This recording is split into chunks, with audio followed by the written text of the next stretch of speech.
Thank you, Commissioner. Jeffrey Leon, co-lead counsel for the commission. The next witness is Daniel Bulford.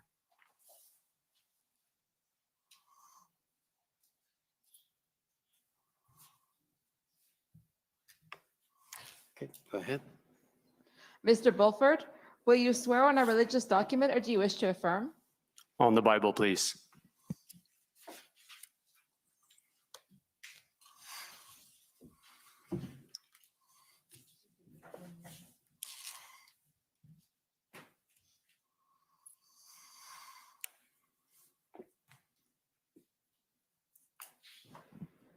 For the record, please state your full name and spell it out. Daniel Joseph Bulford, B-U-L-F-O-R-D. Do you swear that the evidence to be given by you to this commission shall be the truth, the whole truth, and nothing but the truth so help you God? I do so swear. Thank you. Good afternoon, Mr. Bulford. Clerk, could you please put up HRF 401553?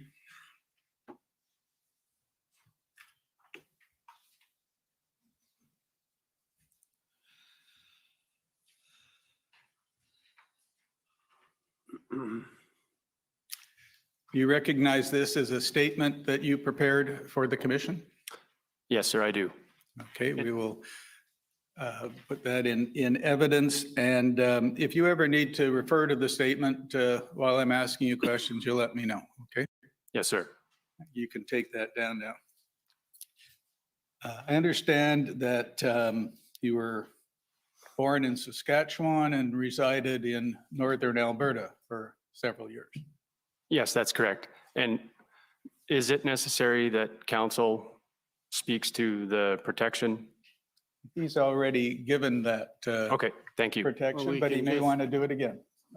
Sir, that's protection has already been marked as an exhibit. You're listed in the Okay. written invocation. Thank you. Just simply for the record, I'll refer to the statement that's in the record and the fact that you are under subpoena from the commission. And as a result, it will be deemed that you've objected to each answer to seek the protection of the relevant evidence acts. Okay? Thank you, Commissioner. Thank you for that reminder. Now, I understand that you spent 15 years in the RCMP, That's correct. and tell us briefly your career in the RCMP. I joined the RCMP in August of 2006. I graduated from the Depot Training Academy, January 2007. I was posted to Whitehorse, Yukon as a general duty constable for roughly 4 years. In December 2010, I transferred to Mayo, Yukon, a smaller, more remote community 4 hours north of Whitehorse. I was posted there for roughly 2.5 years. And then I transferred to Ottawa, where for the remainder of my career, I was a full-time sniper observer on the National Division Emergency Response Team. You resigned from the RCMP in December 2021? That's correct. And why did you do that? I spoke out publicly against the federal government vaccination mandate for COVID-19 vaccines. And after speaking out publicly, my security clearance was revoked. And I knew that I would be subject to disciplinary action. And after I reviewed what my options were in regards to that, I discovered that if I was terminated for misconduct, which I suspected would be the case, I could potentially lose roughly half of my pension transfer value. So I made the decision to resign out of fear that I would not be able to set my family up adequately financially in the future. Thank you. And beyond that, have the COVID-19 public health measures affected you or your family? Yes, sir, very much. Can you say briefly why? Well, the obvious beginning is that I felt it necessary to leave my 15-year career, which I was provided 15 dedicated years of service to the mounted police. I was not a complainer. I worked hard. I was passionate about my craft. I think I had a reputation of being a hardworking professional. Then beyond that, my wife and I were no longer permitted access to public spaces that we as tax-paying Canadians were helping fund. And that prevented us from being involved in our children's activities, such as minor hockey, which we were both heavily involved in for a number of years, roughly 6 years.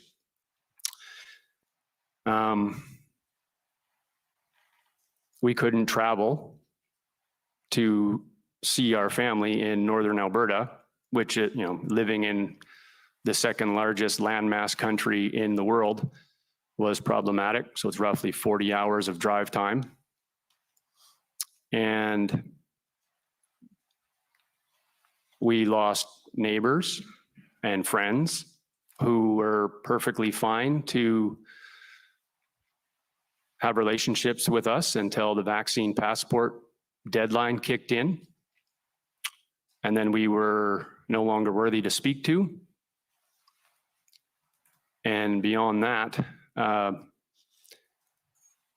there was a very heightened state of anxiety about how much further the situation in Canada would degenerate. And what I mean by that is that the dehumanization effort had begun. And that was I believe that was in August of 2021, when the Prime Minister had initially announced the impending federal vaccination mandate, and then he was campaigning into September for his snap election. And he was making comments regarding. Okay, sir, we only have an hour, so Okay. Can we, I think the commissioner understands what you're saying. The ultimate problem was that the Canadian population was led to believe that people like myself and my family were a threat to other people and their children, which was not true, by his own admission in July of 2021 on camera. And you're a member of an organization, Mounties for Freedom, that opposes public health measures and specifically COVID-19 vaccine. That's correct. And also Police Stand on Guard for Thee, which are police officers, active and retired, who stated mission includes to repair and regain public trust being damaged or lost due to the enforcement measures of due to the enforcement emergency measures, correct? That's correct. And then you're also on the advisory board of Taking Back Our Freedoms. That's correct. And we've heard Taking Back Our Freedoms about that organization in previous evidence. I take it was founded to push back against COVID-19 vaccine mandates? I would say that's accurate, but in general, the COVID measures that were resulting in a segregation of our society. So not just the mandate, but the passport as well. And its mission has expanded to focus on rejuvenating Canada's democracy and institutions, correct? That's correct.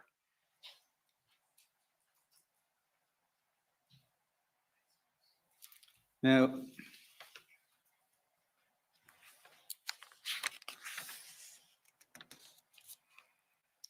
when did you first learn of the Freedom Convoy?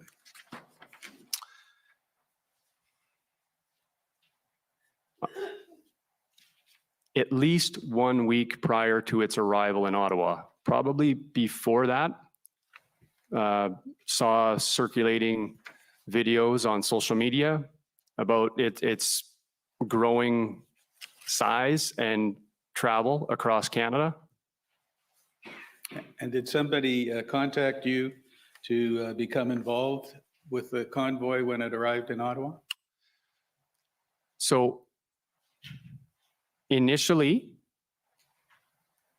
I was supposed to work in a volunteer security capacity for a number of the doctors that were speaking out against the COVID-19 health measures and vaccinations because they had received a number of threats. So myself and a number of other individuals with similar training in close protection were going to be providing a volunteer security service to them. And who asked you to do that? That was through Taking Back Our Freedoms. And was there somebody specific that asked you? George Bears. Thank you. And I take it that before the convoy arrived, you were asked to take on an expanded role. Is that right? Yes. So I believe it was the night of January 25th. I was called by a personal friend asking for help with volunteer security for Adopt a Trucker. So I met with the Adopt a Trucker volunteers the following morning with Mr. Chris Guerra was there. That was the first time I'd ever encountered him. And based on what I saw from this small group of volunteers that had very little time to prepare for this major event that was about to land in Ottawa, I felt that I could be better put to use in assisting them, and I could pass off the doctor security role to others. And you became in charge of VIP security? No, so that was the role that I I see. passed off Okay. to others. Did you have a title in this new position? I get the title would be volunteer security coordinator, and then I ended up becoming a police liaison as well. And when did you start? Do you recall the date? That day, January 26th. And were you told how many vehicles were going to arrive in the convoy? No, I was not. You're getting varied numbers from circulating social media, anywhere between 10,000 vehicles upwards of 50,000 vehicles. I had no idea of an accurate number. And how long did you understand that the convoy would be staying in Ottawa? At that time, my understanding was that the convoy intended to come to Ottawa and stay until mandates were lifted. And you mentioned that you became a police liaison. Did you have communications with the Ontario Police Service? The Ottawa Police Service? Yes, I had communication regularly with the Ottawa Police Service, the Parliamentary Police Protective Service, the OPP, and the RCMP. And just generally, what function did you perform in liaising with those police forces? Well, there was a tremendous amount of information coming in to me on any given day. And so what I viewed my primary function, what I spent the majority of my time doing, was triaging information that could have been any type of threat to public safety, anything that I felt had any kind of credibility or something that was beyond my scope to verify. I would forward that to the police, all of the different police liaisons I was connecting with. And I understand you were working out of the Swiss Hotel where there was an operation and logistical support center? That's correct. And you formed an incident command using that model? Yeah, that's correct. So there was a number of us volunteers that had worked in first responder type jobs, police, paramedic, a lot of firefighters from outside of the city of Ottawa. And what we did was we tried to establish an incident command system, like a network and a model, an incident command model, so that it was easily identifiable who was responsible for what, so that it would make our communication more efficient and just to overall streamline our day-to-day operations. And one of the other individuals working with you was Vincent Gearsis. Have I got that right? Yes, Vincent, he came to the Swiss Hotel very early on and we connected. And what eventually happened, my apologies, he came to the Swiss. He was there for the first weekend, maybe, not a very long period of time. He returned home and then he came back to Ottawa, at which time when he asked me what he could do, I asked him if he could go over to the Ark Hotel and support them. Thank you. And then who was the first police person that you communicated with? Constable Isabel Sear Pidcock of the Ottawa Police Service. And did you call her or did she call you? I called her on the 26th. And could you tell us about that conversation? Yeah, I contacted her. I gave a brief description of who I was and what I was going to be doing in support of the convoy. Mr. Guerra had advised me that he had already been in communication with her and that we were expecting a map package from the Ottawa City Police as to where the trucks were supposed to enter into the city and where they were supposed to park and stage. And did she tell you anything else, let's say, about emergency vehicle lanes? We may have discussed that on the phone call, but it was definitely, there was specific instructions delivered in the map package that she did end up sending me on the 27th of January. And so could you put up, please, HRF 00001313?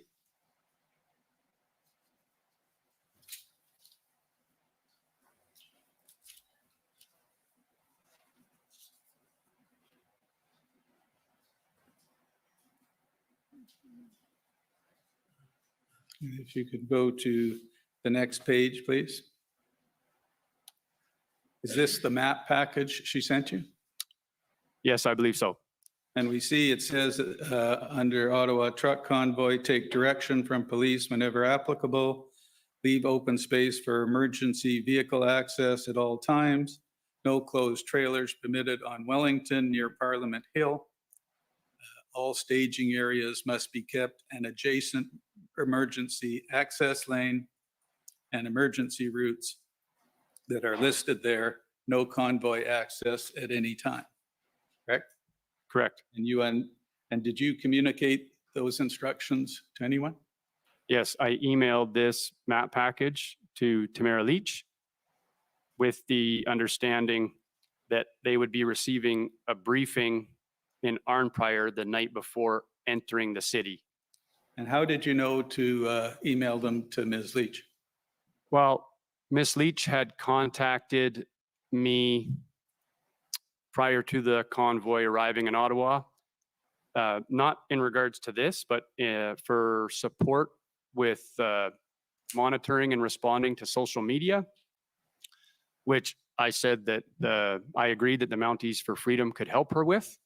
And so I forwarded her contact information off to, we had a social media committee at the time.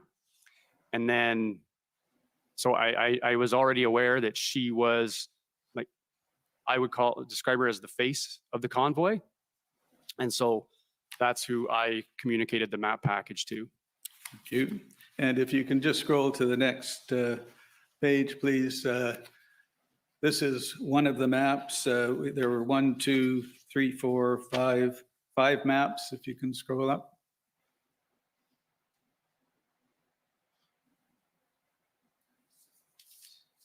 And again, what were those maps of? What was that telling you?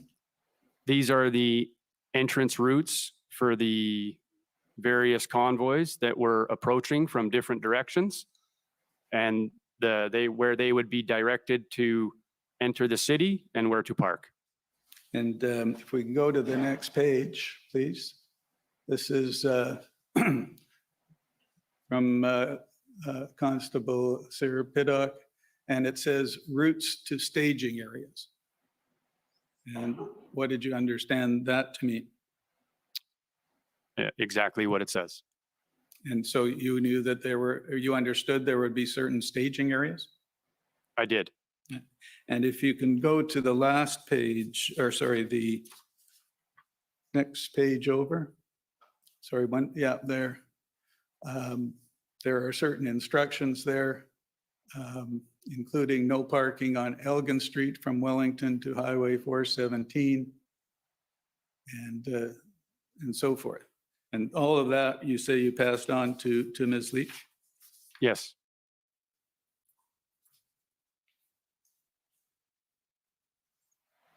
What police force was Constable Sear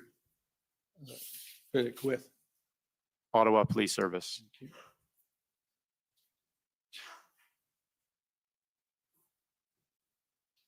And where were you when the convoy started to arrive? I was in the Swiss Hotel.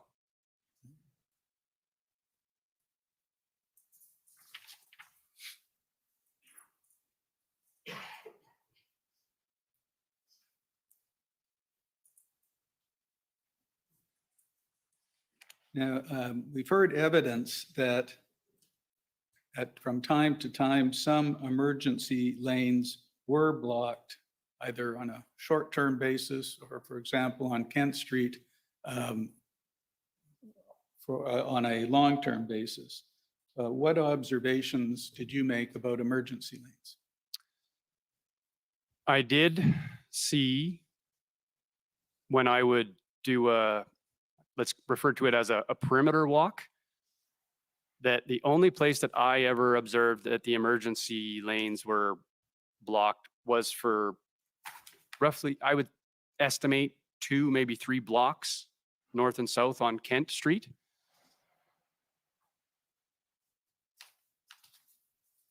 And that was it? That's all I recall. Okay, and then I apologize. Perhaps at Rideau and Sussex as well. okay, we'll come to Rideau and Sussex.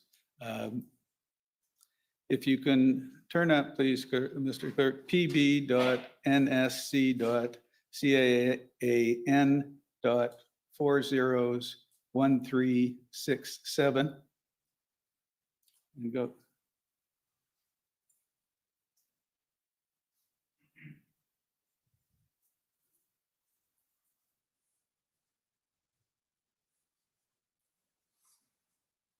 And if you can go to page 10, please.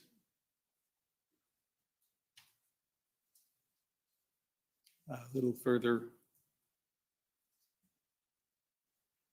up. Sorry, can we try page 11? Oh, no, excuse me for one second. Let me just ask you the question. Did you have a further conversation with members of police forces on January 28th?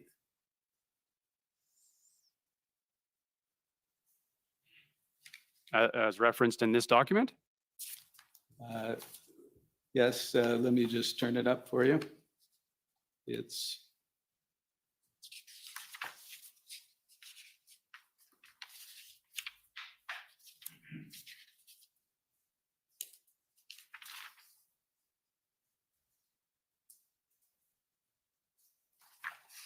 excuse me one moment.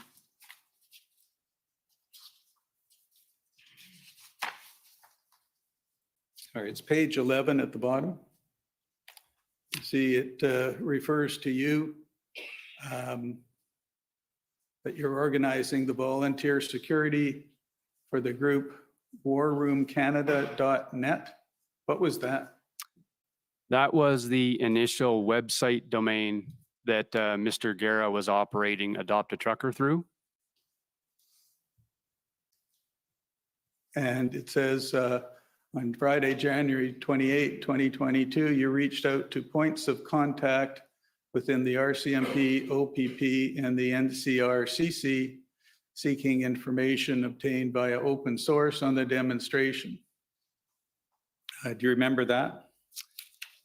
Yes, I don't recall reaching out to the OPP that early.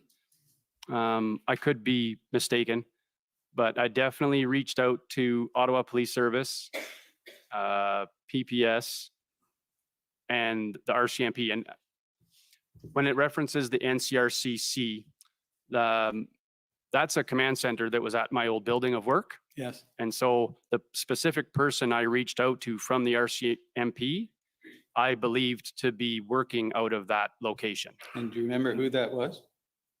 Constable Chris Angel.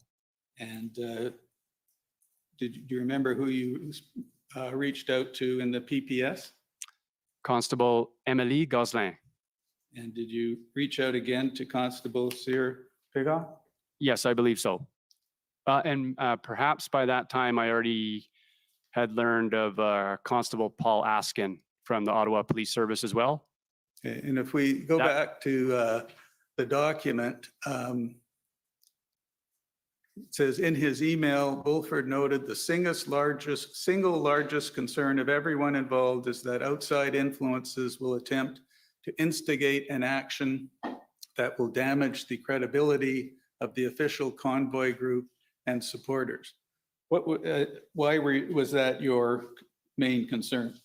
Well, I've worked many of these large events in the NCR over my career, and consistently the biggest concern from a protective policing standpoint was always the potential for a lone wolf or a small group when you have a large crowd of people coming together, like a similar event like a Canada Day or a Remembrance Day.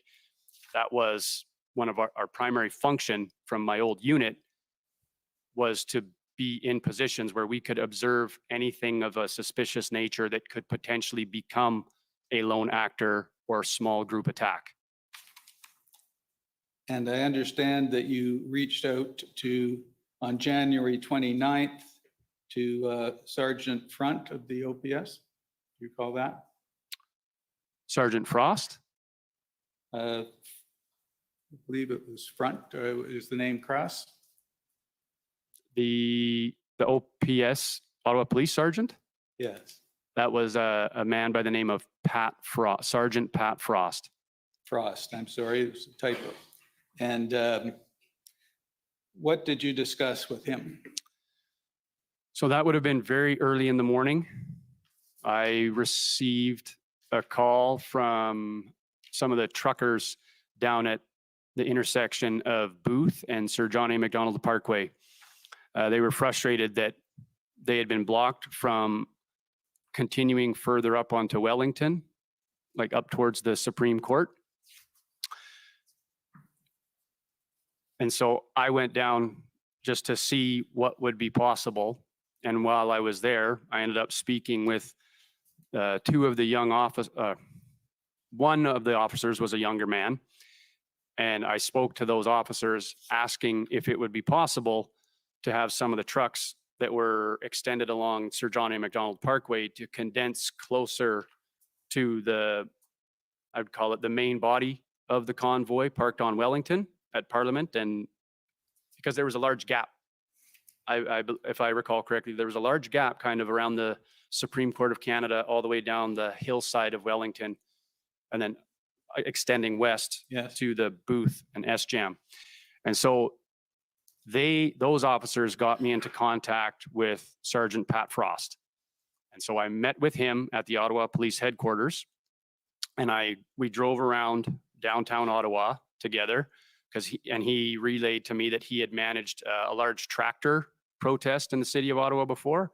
And so we were touring around the downtown core, trying to determine what potential locations trucks could be brought in closer to Parliament,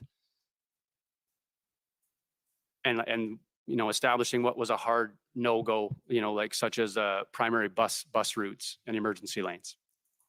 And what were your general observations of the protest during the first weekend?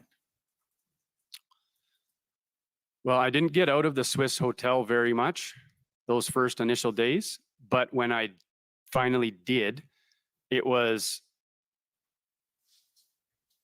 the largest event I've ever observed in downtown Ottawa in my time here. And what about the conduct of the participants? Well, I'd say it was a very festive atmosphere. People were very emotional, hugs all over the place.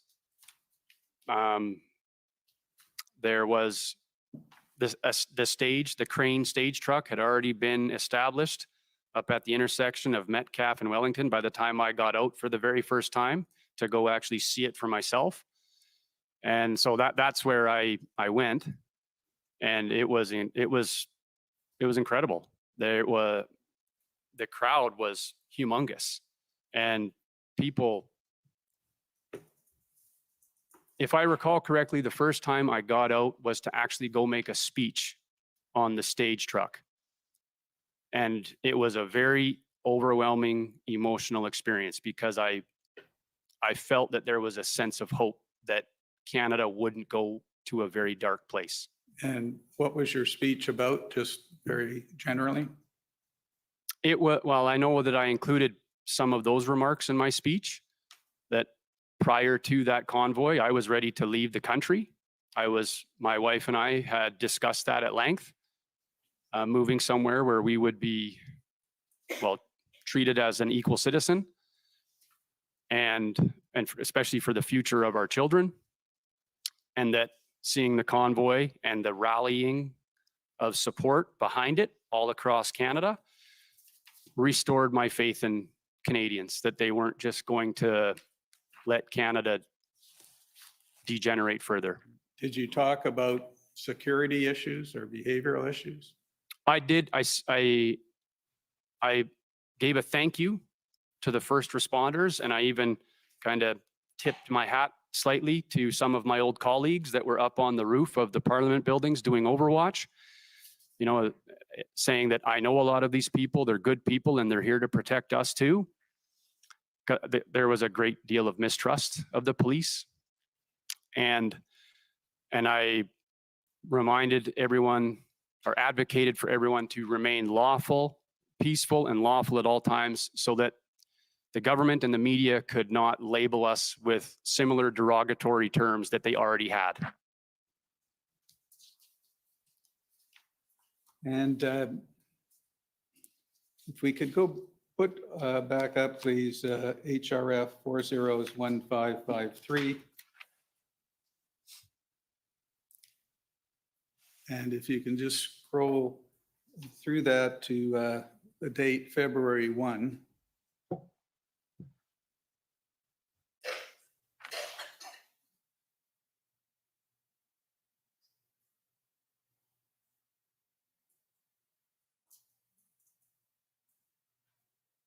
So if you can stop it just there. I take it you took daily notes of everything that you were doing?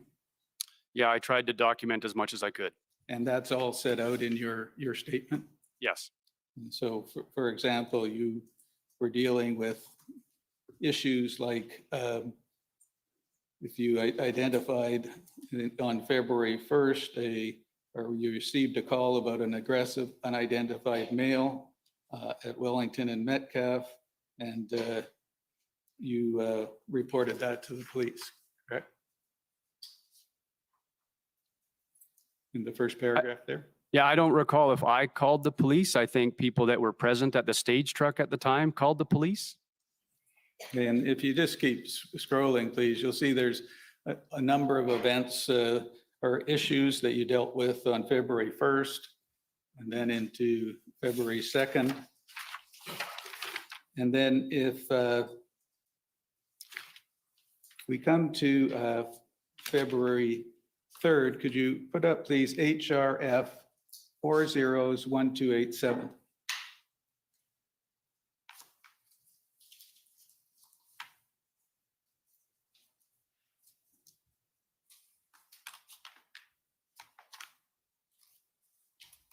This is a letter from the Justice Center for Constitutional Freedoms to the mayor.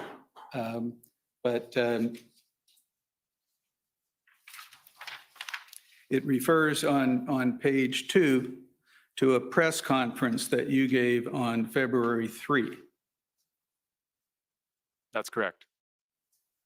And so in the second paragraph there, you indicate that you'd like to put people's minds at ease. The public is watching people that have concerns over what they're seeing in regards to the heavy police presence. What was your objective there? Just to bring down the overall anxiety level of the protesters. I mean, in my mind, Ottawa residents have seen that type of police presence probably on a regular basis at large scale events. But a lot of these people that traveled to Ottawa have likely never been here before and likely never participated in an event of this magnitude. So I just wanted everyone to understand that when you have a massive crowd such as this come to the National Capital Region for a large event, it's normal to have multiple police agencies involved. It's normal to have specialized units moving around in more tactical looking clothing. And it's normal to have snipers on rooftops because that was something that a lot of people were really panicked about. They were nervous about the presence of snipers being on the roof. And that being my old job, I was able to speak to people and keep them calm. Be like, it's totally normal. Don't panic. That's what happens here all the time. And if you can go put up, please, HRF 401289. And it's page 11 of the document, I believe.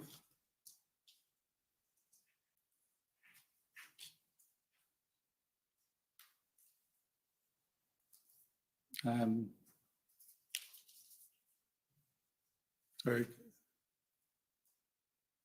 Can you just scroll back a bit? No, more.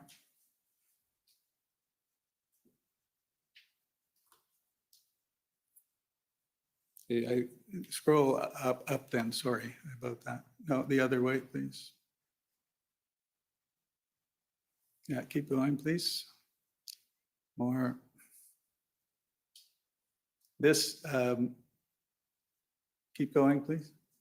This is an affidavit that you swore in connection with the proceedings, the class action commenced by Zexi Lee. Yes, that's correct.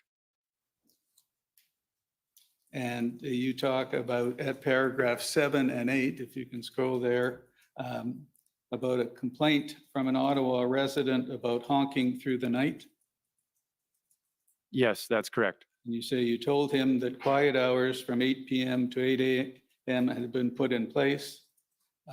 What was your understanding of that? Who put that into place? My understanding is that the truck captains had already put that into place maybe even the day before, if not that day, the day before. That's what was communicated to myself. And this was the one and only complaint I ever received about it. And what was your understanding moving through the period of time that the convoy was in Ottawa? Did that change? Well, there was the injunction came into place as well, which definitely impacted the horn honking. And I would say, in my opinion, it reduced it even further. And can we go to paragraph 9 of your affidavit?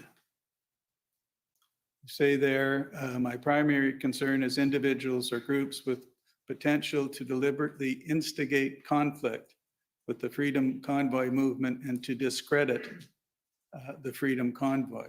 Can you say why that was your concern? Well, that would go back partially to my concern about a lone wolf or small cell that could potentially try and leverage the large crowd for their own agenda. But I also had concerns because I've done overwatch at a number of protests and counter protests in Ottawa, and I've seen with my own eyes how aggressive groups related to the Antifa movement can be when they are much larger in numbers than the group that they're counter protesting against, and how aggressive they can be overrunning the police line as well. So when you were referring to instigators, who were you referring to? Well, people who would deliberately try to initiate a violent interaction with a Freedom Convoy protester, or maybe even someone who would try to infiltrate the crowd with a racist type flag to try and bring discredit to the Freedom Convoy protest. And do you recall, and I believe the date was February 8, having a conversation with Constable Wierzbicki about your concern and displeasure with the psychological operation being waged on convoy participants? Yes, I do. And what was that about? So in the initial, I would say close to initial 2 weeks, I thought that Chief Slowly was pretty fair in his remarks regarding the convoy, understanding his position as the chief of police of the city of Ottawa. But I thought that he was pretty unbiased. And then after I think it was a council meeting or a police services board meeting, there was a lot of rhetoric regarding the Freedom Convoy protesters' allegations of being extremists, insurrectionists. I believe even the term domestic terrorism may have been thrown around. And I noticed at that time, it also coincided with a lot of that same rhetoric from the legacy media. And we'd already heard and seen the Prime Minister using similar language. And so I felt that was definitely heightening the anxiety of the overall crowd. The fear that they were going to be labeled such and dealt with as such by law enforcement, because they were under so much pressure from the different levels of government. And there was also, I believe that was right around the same time that there was also, they were being denied access to service some of the portable toilets. So, I mean, you're denying people their basic sanitation needs. And there was also information beginning to circulate about the involvement of CAS, or Children's Aid Society, I believe is what that stands for.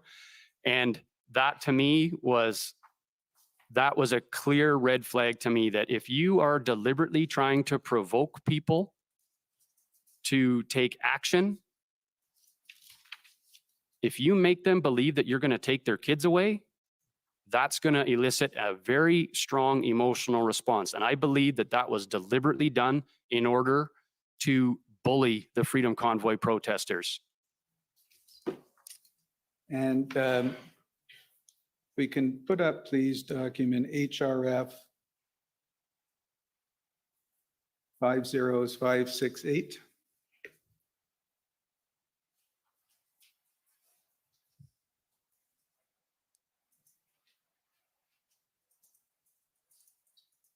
Is this the type of daily security briefing that you would prepare on a day-to-day basis? I believe there was a mistake. I did not prepare these daily security briefings, like a document. Yes. That was another individual. But I mean, these are some of my, some of the actions that I took place in and the conversations that I took place in. And who is Constable Wierzbicki? He is an OPP liaison officer. And in this document, you refer to under February 4 in the first paragraph to an incident at Confederation Park. And then you refer to an incident involving the new Queen of Canada. And next paragraph down, you were asked about Pat King's involvement in the convoy. And you indicated you had limited knowledge and almost zero contact with him. And if you can scroll further down, please. Next page. There is no next page. Did you also at one time speak to Constable Wierzbicki about a memorandum of understanding that was circulated? I don't recall speaking to Constable Wierzbicki about that, no. Did you know about the memorandum of understanding?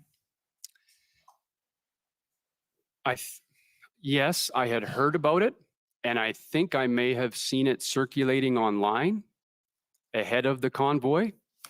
The first time I ever actually read it was just last week. Thank you.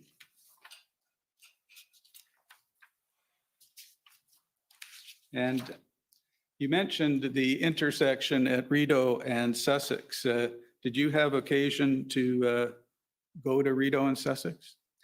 Yes, I walked through that intersection multiple times daily, well, at least probably twice a day when I would go out for a foot patrol and when I would come back.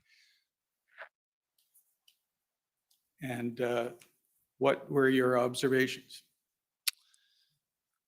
Well, they were primarily made up of Quebecois truckers, but then there was also, like other witnesses have testified, there was also like a Polish or Eastern European contingent. And I actually encountered a Cuban Canadian who spoke to me at length about how he felt strongly about being there to support the convoy because he had lived through communism and that Canadians could not give up their freedoms.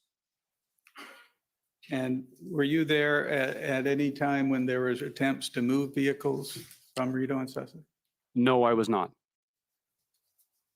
And what was your impression of the way people were behaving at the intersection?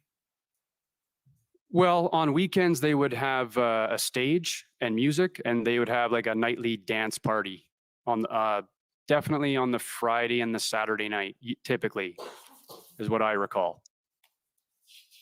And what about during the week? Do you recall? There was a lot of different food tents and barbecues. People were cooking and preparing food in clumps of people. Now, We heard evidence from Keith Wilson. You know Mr. Wilson? Yes, I do. That there were leaks in either the OPS, OPP, or both, because the convoy organizers were aware of police operations before they happened. Did you know about that? I never had any active duty officers leaking me any sensitive information. I did have a number of police officers, former police officers, former military, that were helping me with some of the different security tasks. And there was, I'm not exactly certain of the number, but there was officers that were on leave for various reasons, whether it would be the mandates or their own personal reasons. I didn't ask, it wasn't my business, that were also helping with some of the security tasks that I was coordinating. Okay. And if I can move to a different subject, did you continue to have contact with the PLT of the police forces over the entire period? In general, yes. There might have been the odd day where there was no communication. I know communication with the Ottawa Police Service liaison teams I recall it reducing near the end, like especially after the Emergencies Act had been invoked. But from my recollection, the OPP was fairly regularly engaged. And did you, concerning the OPS, did you have a view on how effective they were being? Well, I think they were overwhelmed by the size of the convoy. I think that I actually had the young officer that I spoke to that early in the convoy down at Booth and Sir John A. Macdonald. He actually said to me, I can't believe the size of this. Something to this effect. I can't believe the size of this. We're totally unprepared for something this size. And I kind of laughed and I said, well, you guys have to stop listening to the CBC for intelligence. And that was kind of the end of that interaction. But because if you had been paying attention to open source, like any kind of social media, it was obvious that this was a huge event that was about to land in Ottawa. But coming back to how effective they were, I have no complaints about dealing with them, but I don't think it was ever really, I never really felt as though there was any kind of a negotiation taking place. It was just my means to communicate with the police, because we would try and get simple returns from the police liaisons, like something as simple as like, could we possibly get access to this location so we could drop some portable toilets? And we were getting shut down almost all the time. The only time I ever remember having any success with that was after I had expressed my displeasure about the psychological operation that was being conducted when I had that discussion with OPP Wiersbecki. And at one point, did you come to learn that Chief Slowly had asked for 1,800 police officers? Yes, I did. And what was your reaction to that? Well, I anticipated that at the very least, he was asking for a large number because this could be a sustained event and members would obviously need to be cycled out for sustainment. And likely that they were preparing for a mass mobilization. And did you do anything as a result of hearing that information?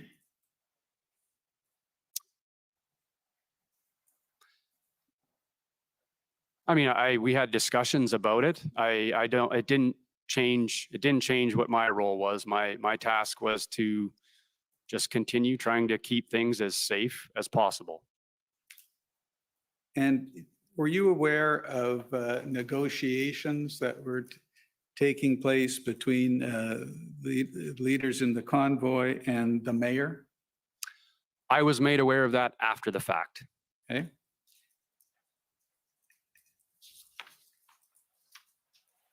And in terms of, did you have any communication with anyone who was involved in the Ambassador Bridge protest? No, I did not. I believe we've already seen an email that was forwarded to me by Miss Leach Yes. during her testimony. And that was the only time I'd ever seen anything from Windsor. And that I didn't even open that until well after the Ottawa convoy had been dismantled. And what about Coots, No, sir, Emerson, Surrey? none.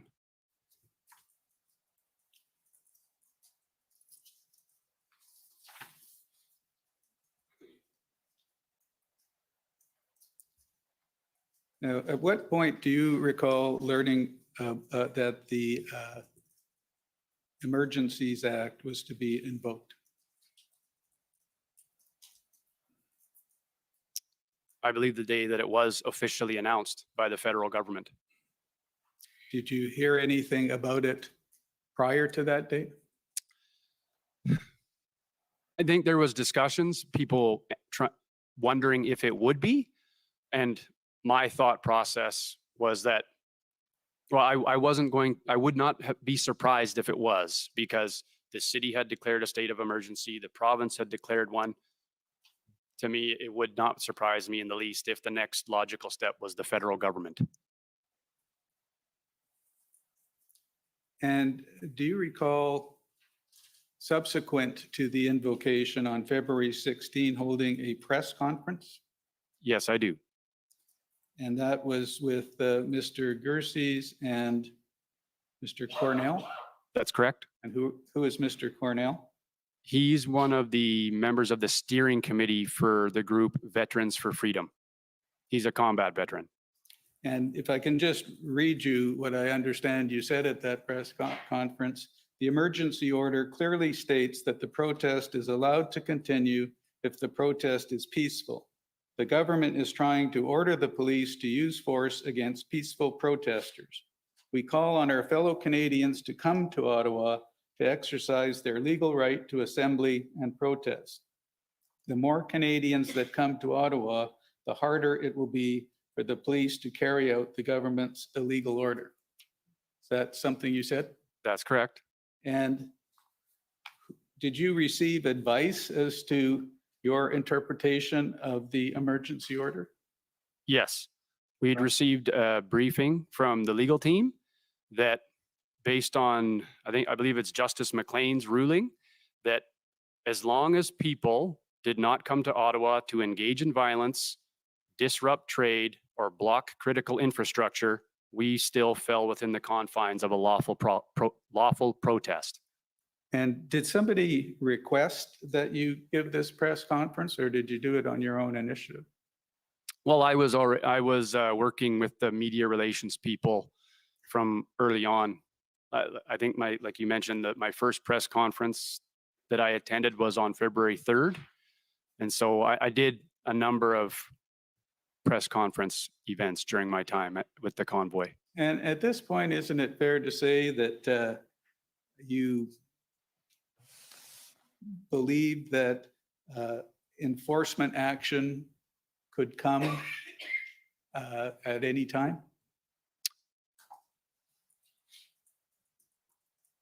Perhaps I was naively hoping that my brothers and sisters in law enforcement would see the truth on the ground as opposed to what the government and the media was saying, and that they would take a historic opportunity to stand up for our Charter of Rights and Freedoms. And did you think about, or was it a concern to you that you were encouraging people to come into Ottawa where that sort of law enforcement activity might well take place? No, because at that time, like I said, I still had faith that frontline members would do the right thing.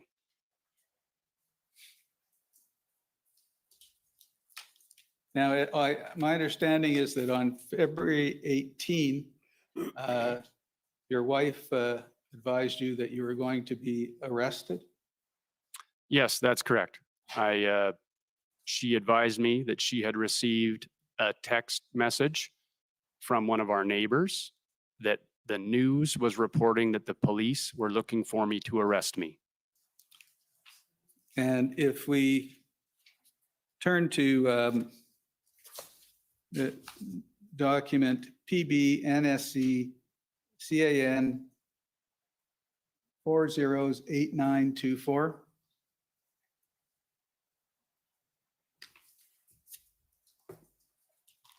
The second page of the document.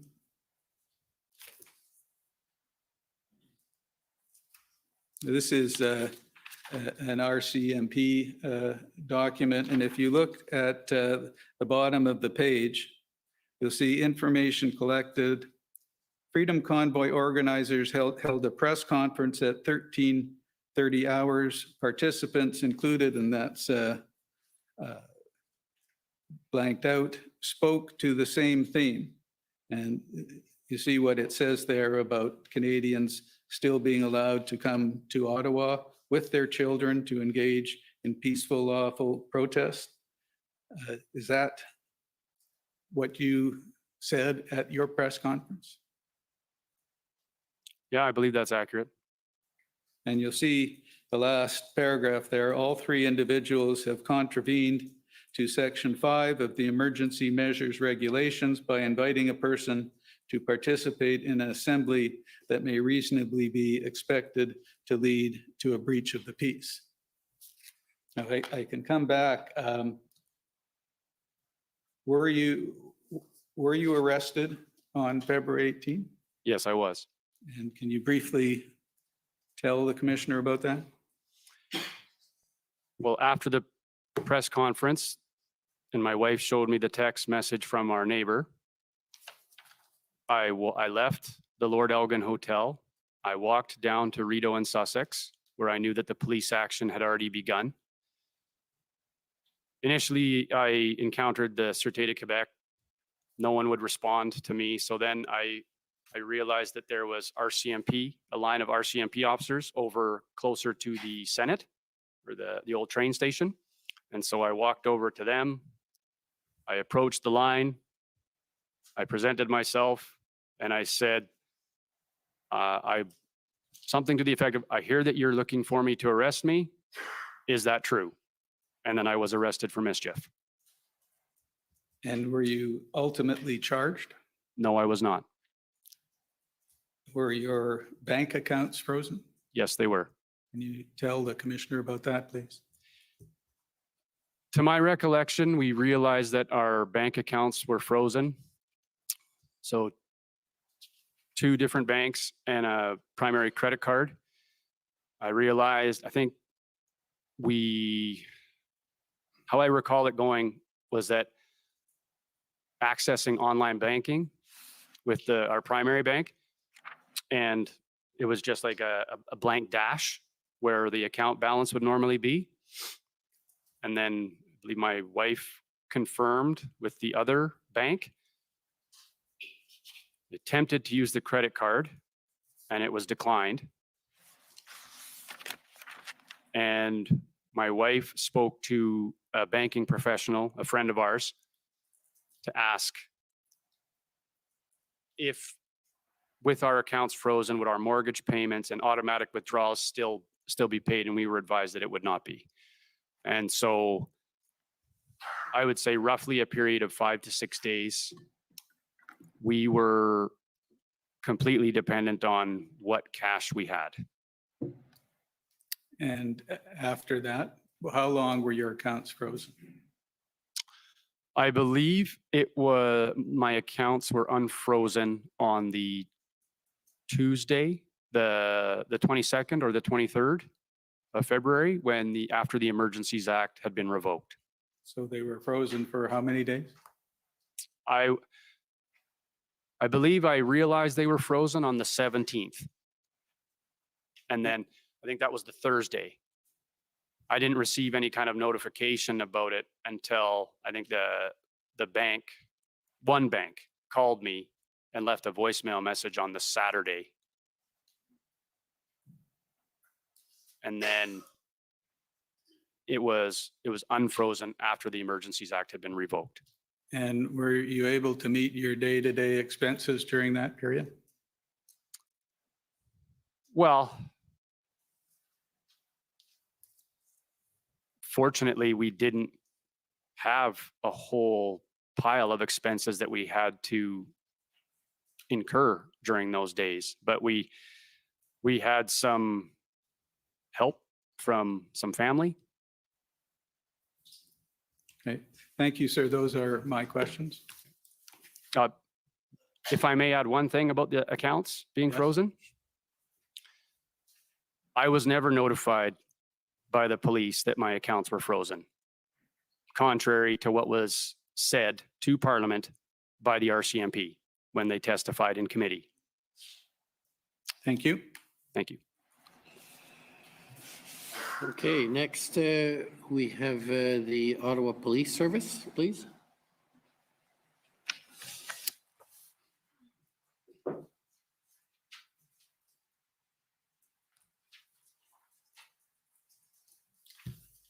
Good afternoon, Mr. Bulford. My name is David Mijakovsky. I'm a lawyer for the Ottawa Police Service.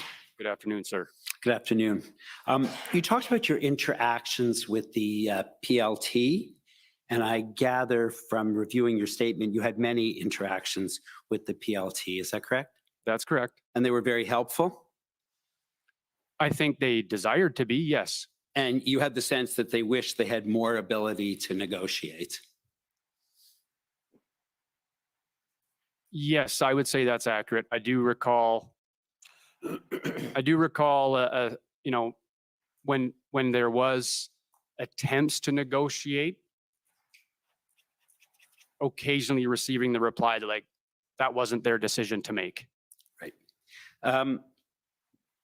In your statement you prepared, you have a statement that says Canada Freedom Rights Movement, a Daniel Joseph Bulford statement. That's a statement that was prepared for you by the Justice Center's lawyers? No, sir, I prepared that myself. And you put that logo on top or that name on top, Canada Freedom Rights Movement? Yes, I did. Okay. And did you suggest that everyone else do that as well? No, I did not. Okay. In that report, you indicate a number of potentially criminal actions involving non-convoy members that you reported to the OPS. And so I see things in that report about bikers, about the new Queen of Canada, false claims that bricks had been ordered in your name, potential instigation, concerns about Canada unity, vandalism of trucks, social media posts made by Mr. Lacasse, a shortage, a sabotage of transport trucks, bikers, and bomb threats, right? Those are all things that you referenced. That's correct. And you're a strong supporter, I take it, of law and order. My dad was a police officer for 38 years. Both of my older brothers were police officers. Obviously, I was. And there's only one of us remaining, but my hometown in Alberta referred to us as the Byzantium Blue Bloods.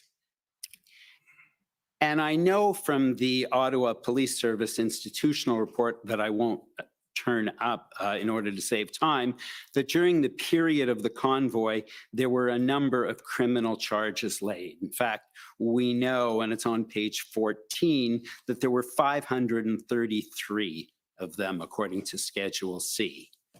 But what I don't see single notation of in your statement is where you brought any of those criminal offenses to the attention of the Ottawa Police. Can you refresh me on the dates that you're referring to? The dates? Yes. Your statement, I'm not sure when your statement was prepared, but the evidence that we have in the record is that during the period of the Freedom Convoy, So from January 28th to a date in March, there were a total of 533 criminal charges. Okay. Sorry, I can't remember if that's laid or people arrested. And so I didn't see anywhere in your statement where you brought information about that criminal activity Sir? to the attention of the Ottawa Police. I have an Okay, just objection. hold on one. Yes? My friend is misstating the evidence to the witness, and I object to it.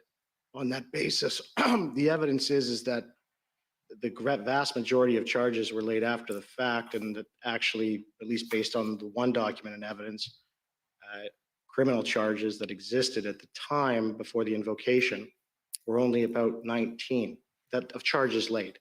So with respect to my friend stating in the OPS document, and I can advise the commission that after I looked at what they had put together, I asked for disclosure from them with respect to when these charges were laid, and they've decided not to provide that, and they're using a jumbled up statistic. So in my submission, sir, my friend's going to ask the witness about why he didn't include OPS information in his statement that isn't clear. I think he needs to actually put the actual evidence that is before this tribunal before him, and not jumble it up into a fact that these are 500 some odd charges that may or may not have been laid during the time period that he was here, sir. Okay, well, maybe you can just ask the I question think without reference. I think the question was fair, and my friends now used a couple minutes of my time, but there were a lot of charges during the period of the Freedom Convoy. We know that. And I don't see anywhere in your statement where you reference informing the Ottawa Police of the situations leading to those criminal charges. Well, I often reported to the Ottawa Police, the various police agencies, anything that came to my attention that I believed to be criminal or a public safety concern. And I believe that the majority of those arrests and charges happened during the dismantle operation of the protest, a significant chunk of which I was in custody. You were in custody as of what date, sir? February 18th.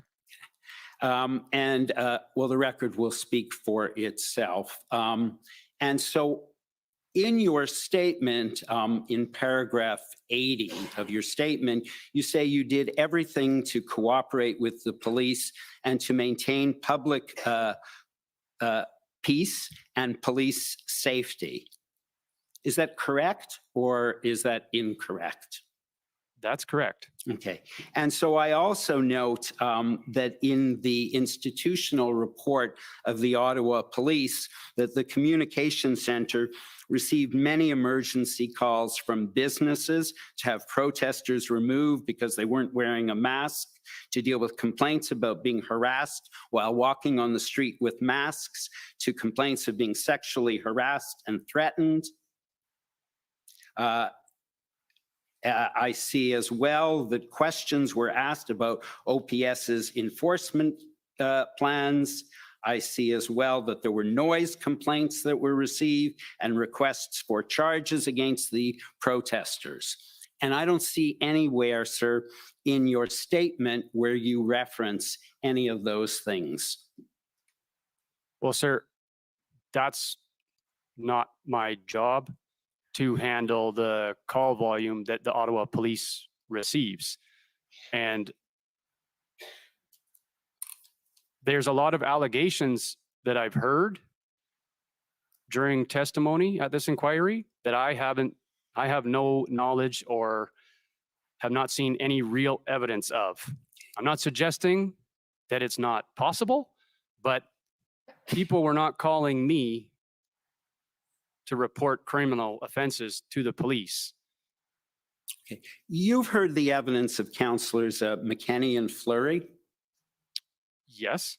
And you heard about what their constituents had to put up with, correct? You heard that evidence? I'm just asking you that question. Yes, I heard their evidence. And so either, did you believe what Councillor McKenney and Fleury said? Or did you think the issues they were raising were trivial? I wouldn't characterize what they were saying as trivial, but again, I've come to the point where I'm not going to believe anything until I see actual evidence of it. You told me about you clearly respect law and order. I take it you have a lot of respect for the Canadian court system. Correct? I sincerely hope it's still functioning the way it is intended. Yes. It's important that decisions of the court be respected. Yes. And one of the decisions was that the convoy had negatively impacted residents, and the convoy protesters were breaching bylaws. You were aware of that? Could you specify the bylaws? Were you aware of that, sir? Well, again, sir, it's not my profession to enforce bylaws in the city of Ottawa. Okay. And as a police officer, you understand that disclosing confidential information is an offense? What type of confidential information are you referring Confidential to? information. It's an offense under the Police Services Act, and it's also an offense under the Code of Conduct for the RCMP, correct? That's correct. You mean like as it relates to information I learned during my time as a police officer? No, I'm just asking you the question generally, that the disclosure of confidential information is an offense, correct? While if a serving police officer discloses information, that is an offense, correct? Like if I was to disclose something confidential as an active serving police officer, that would be an offense under the RCMP Code of Conduct? Right. I would agree with that, yes. Right. And same thing would apply to a municipal police officer who discloses information they had as a police officer. I'm not entirely certain. I would assume you're probably accurate, but I didn't fall under the Police Services Act. Okay, sure. It would be breach of confidence if that's of assistance, but it can also potentially be a criminal offense as well, correct? Breach of trust. Yeah, probably. And being a person who supports law and order, you would not condone that kind of thing, would you? You wouldn't want police officers to be breaching their oaths and providing confidential information to members of the convoy, would you? No.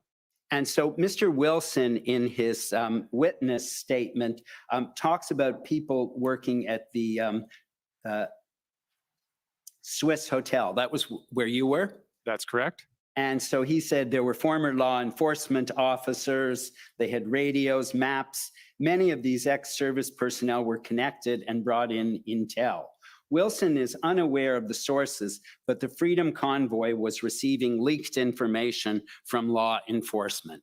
I just want to be clear, you never became aware of any leaked information from Ottawa Police Service officers, did you?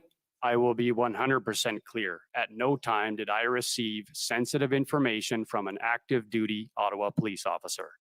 And you never received confidential information from an Ottawa police officer, did you? No. Okay. And Mr. Wilson never told you who these people were? No. And you were very involved in the security, the response and the incident command that was going on at that hotel, correct? That's correct. So one would expect that you would know if there was leaked confidential information, correct? Yes, I expect I would. And you're not suggesting, obviously, that if such a thing had occurred, that the Ottawa Police Service would condone that kind of thing, correct? I think it's fair to say that the Ottawa Police would not condone that. Right. And one of the things you reference in your statement at paragraph 80 is you accuse the police leadership, and I'm just going to quote you, of, quote, knowingly attempting to instigate a strong emotional reaction from convoy participants by using inflamed rhetoric and threatening the involvement of Child Protective Services. Yes, that's correct. Okay. Mr. Clerk, I wonder if I could ask you please to call up HRF 401553.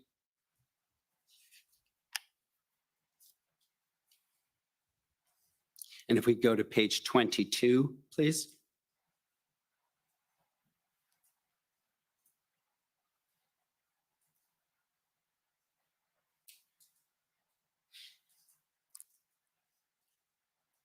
At paragraph 103. Thank you. And I'll just read that sentence, the first sentence, sir. I also advise him, this is from your statement, correct? That's correct. I also advised him of my belief that our own government was committing crimes against humanity, allowing thousands of Canadians to die because they've been denied life-saving treatment, and others have been disabled or have died from the vaccine, something a homicide detective may want to consider. And would you agree with me that that would be an example of inflammatory rhetoric attempting to instigate a strong emotional response? I don't think it's an example of inflammatory rhetoric. I think it's absolutely factually true. Okay. And that I was trying to elicit a response from Detective Benson Okay. because he, as a homicide detective, should be investigating something of that nature. And I won't take you to the paragraph to save time, but in paragraph 121 of your statement, you also talk about the extreme dehumanization of unvaccinated people. And I guess you don't see that as inflammatory rhetoric either, correct? No, sir. And in your witness statement, you talk about the police breaching windows and extracting protesters during the tactical operation, the POU operation. Do you recall that? I do.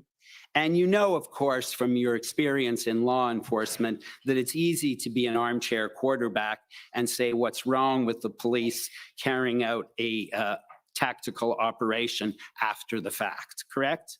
It's very difficult to be on the ground and in the theater of operations, isn't it? I would agree with that. And I think to add context to the answer is that I believe in my statement, I outlined why I believed that occurred. And you would agree with me that that in the theater of operations, police may be dealing with situations that may be volatile and more dangerous than appear to onlookers, correct? That's correct.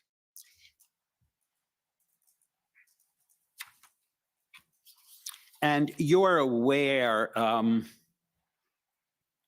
from the police operations that were carried out by the Ottawa Police Service, the OPP, the RCMP, and a number of other public order units. You're aware from your experience that there would generally be an arrest and detention plan prepared for those type of circumstances, correct? Yes.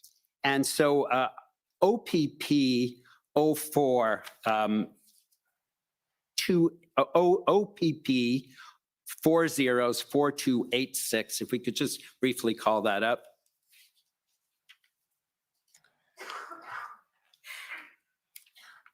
You're going to have to be wrapping up pretty soon. If I may just have one more minute. No problem. Thanks very much. That is, if you just be good enough to scroll down, that is the arrest and detention plan with respect to the operation that was carried out. And you wouldn't presume to say that it wasn't an appropriate arrest plan, would you? I don't feel I'm qualified to speak to that for a major public order operation such as what occurred. My typical experience with an arrest plan was in a much smaller context, and it was very simple. Okay. And finally, just to finish off, you testified in answer to my friend that you expected although there was an announcement of a large number of police officers and you realized that they were preparing for a tactical or a public order unit response, you testified that you thought that the police officers would do the right thing, correct? I had hoped so. And you thought that they would disregard the situation and simply allow the status quo to continue, correct?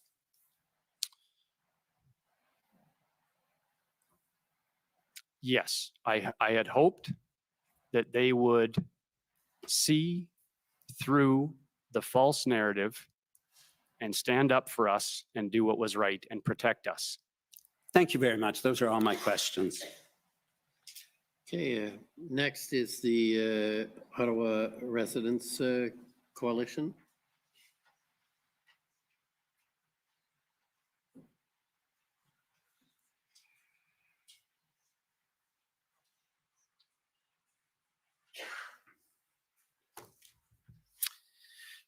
Good evening now, Mr. Bulford, I guess we can say. My name is Paul Champ, for the record, for the Ottawa Coalition Residents and Businesses. Mr. Bulford, I just want to ask you about the first thing you were talking about. You were concerned about being disciplined for speaking out about vaccine rules and restrictions, The federal vaccine mandate.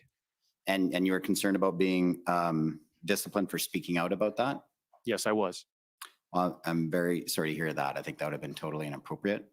Well, that's my lived experience with the RCMP, sir. Yeah, I know. I've represented RCMP officers for over 20 years, including people for speaking publicly, and things have been different. I would have been happy to represent you on that. Now, I want to ask you some questions about your drive around with Sergeant Frost on the eve of the protests. So the two of you drove around looking at appropriate spots for the trucks to park. Is that right? That's correct. And during that drive, did the two of you discuss in any way about how long the protest might last? I don't recall. It may have come up. And at that time, I didn't have an accurate timeline. For sure, because you've told us that you expected the protest would last until the federal government dropped vaccine mandates and rules. Is that right? That was my impression, yes, And is that what you conveyed to Sergeant Frost? potentially. Now, I just want to ask you, as an aside, about the crowd size. You indicated that it was the largest crowd you'd ever observed in Ottawa. I would say that's accurate, yes. I believe some of the records we have from police records that the size of the crowds are in the 10,000 to 15,000 range. Does that sound about right? No, sir. What did you think the size was? Based on my experience doing Overwatch on Canada Day Yep. and seeing the large crowds, especially like, let's say Canada Day 150, where it was probably the biggest I had seen, I would have estimated the crowds in downtown Ottawa, on Parliament Hill, Wellington, that general vicinity, Mhm. I would have estimated close to 100,000. So, do you think that the police were recording false information deliberately, or they just assessed it differently than you? I can't say. I doubt very much that they would record it false deliberately. Could it be that you maybe just, it was hard for you to assess because all the trucks took up so much space? It was tough to assess the size. of the I crowd. thought about that. The trucks do take up a lot of space, but the crowd, even between the trucks, was jam-packed from the Supreme Court almost all the way to the Chateau Laurier. And I don't recall seeing that before. I recall seeing large crowds moving around Parliament Hill, along Wellington, into the Byward Market. But those numbers encompass a much larger geographic area than what I'm referring to. Right. Yeah. But when you do Overwatch, you're up on top of the buildings like Langevin Block and stuff like that. So you'd have a better eye view of That's correct. crowd. And you weren't able to be up on those buildings during this time, right? No. Now I want to ask you about the dance parties you told us about. You thought those parties were Fridays and Saturday nights, I believe so. but you and I don't think are so far off in age. You weren't going out to the dance parties every night, I gather, Mr. Bulford? I didn't have time, sir. Yeah, I understand. And so if there's dance parties on Wednesdays and Thursday nights, you wouldn't necessarily know. I seem to recall them being restricted to weekends, but I could be mistaken. Okay. Now, I want to ask you some questions about your interactions with law enforcement. You've already heard a lot of your evidence on that. About your interactions with PLTs, but you also had interactions with officers who were off duty. Is that right? No, like you mean Just- active officers? Yes, exactly. And No. just to be clear, I'm not going to be asking for names. I'm just trying to understand because we heard the testimony from Mr. Wilson the other day. Who you Yes, were I there. understand.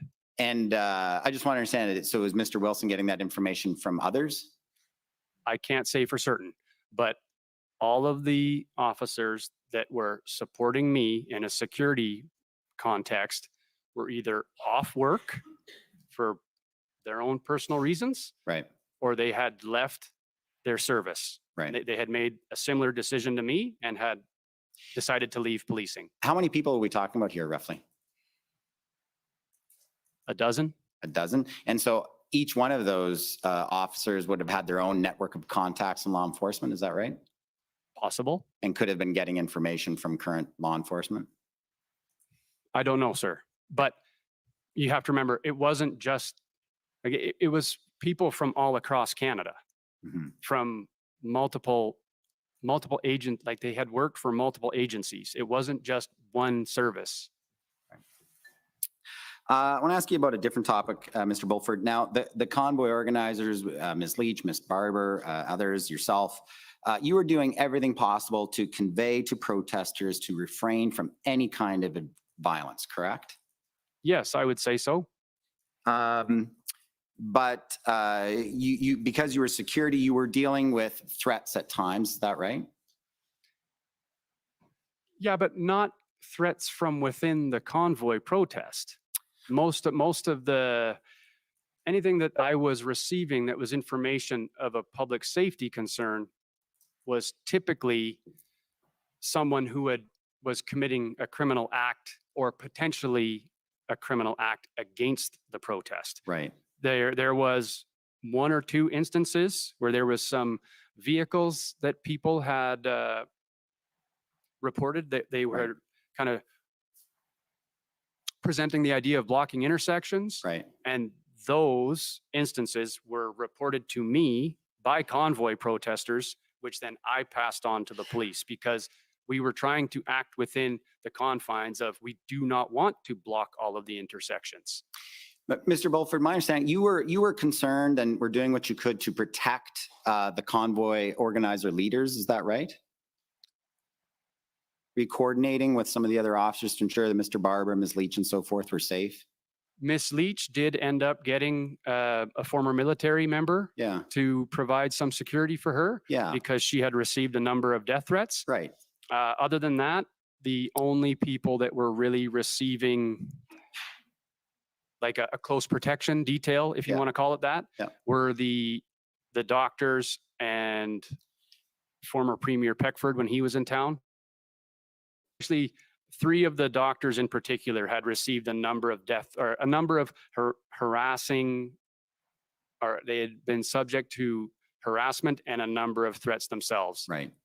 Now, Ms. Leach, she very successfully raised a large amount of money from GoFundMe, but we heard her testimony. She was encountering all kinds of difficulty in accessing any of that money. You knew about that at the time, correct? Yes. And there was many people who were very angry at her for not being able to produce that money. There was different theories and so forth that she was deliberately not giving the money to them and so forth. There was that going around, right? There was fractures within the I would say the freedom movement, maybe not just specific to Ottawa, but Right. even people. I found that the people who are the biggest critics of people like Miss Leach were people who are not here presently in Ottawa. Sure. But what I'm getting at is that, although Ms. Leach was trying to convey what she was, trying to do to get the access to GoFundMe money to help the truckers, which, we've seen all the documents, that's what she was doing. But some people at that protest who wanting access to that money, perhaps had driven a long way, they were getting very frustrated. And was she getting threats from some of those people? Not that I recall. No, none. No. So what was the security detail for? Well, my impression was that she was receiving threats from people that were opposed to the convoy being in Ottawa. And everyone else who wanted access to that money, who had driven across the country, spent thousands of dollars, They were just content to sit and they weren't angry about not getting access to the money. I don't have any information or evidence to support that, sir. Sir, Mr. Bulford, you're a professional, Yes. right? You're a professional security detail protecting very important people, correct? In my past career, yes. Right. Let's just like be honest with each other. Someone in her situation, if you had assessed that as a professional, you would have thought she might be at risk or physical safety. The people wanting access to that money who weren't getting it were frustrated. That was a reasonable threat assessment, was it not? It could be potential, yes, but I didn't have any intelligence or evidence to support that notion. Other than the fact that, yeah, Now- she was the face of the convoy. They had raised a substantial amount of money. But my experience, when you've seen Miss Leach in public, people loved her. Now, you're aware also, Mr. Bulford, that GoFundMe, they were concerned because some of their staff were getting threats for not releasing the money. Were you aware of that? No, sir, I was You not never aware heard of that. about that? No, sir. But that was some of the concerns of GoFundMe. So that Ms. Leach and Mr. Wilson and so forth never shared that with you. No, sir. What about fuel providers who then decided to stop providing fuel? Did you ever hear about any of them getting threats? From the convoy? Yes. Well, from Well, anyone. No, sir. Companies Honestly, who stopped saying stopped. Yeah, right. honestly, no. I don't recall information about fuel providers being threatened. Now, what about tow truck drivers? We've heard a lot about tow truck drivers. Were there any threats to tow truck drivers if they tried to assist law enforcement? Had you heard anything about that? The first time I heard of it was from the police witnesses at this inquiry. Right, right. And what about Mr. King? Mhm. Did you ever view him in any way as a threat to any of the other convoy organizers? Like a physical threat? Yes. No, sir. You had never heard of him threatening or intimidating any of the other leaders?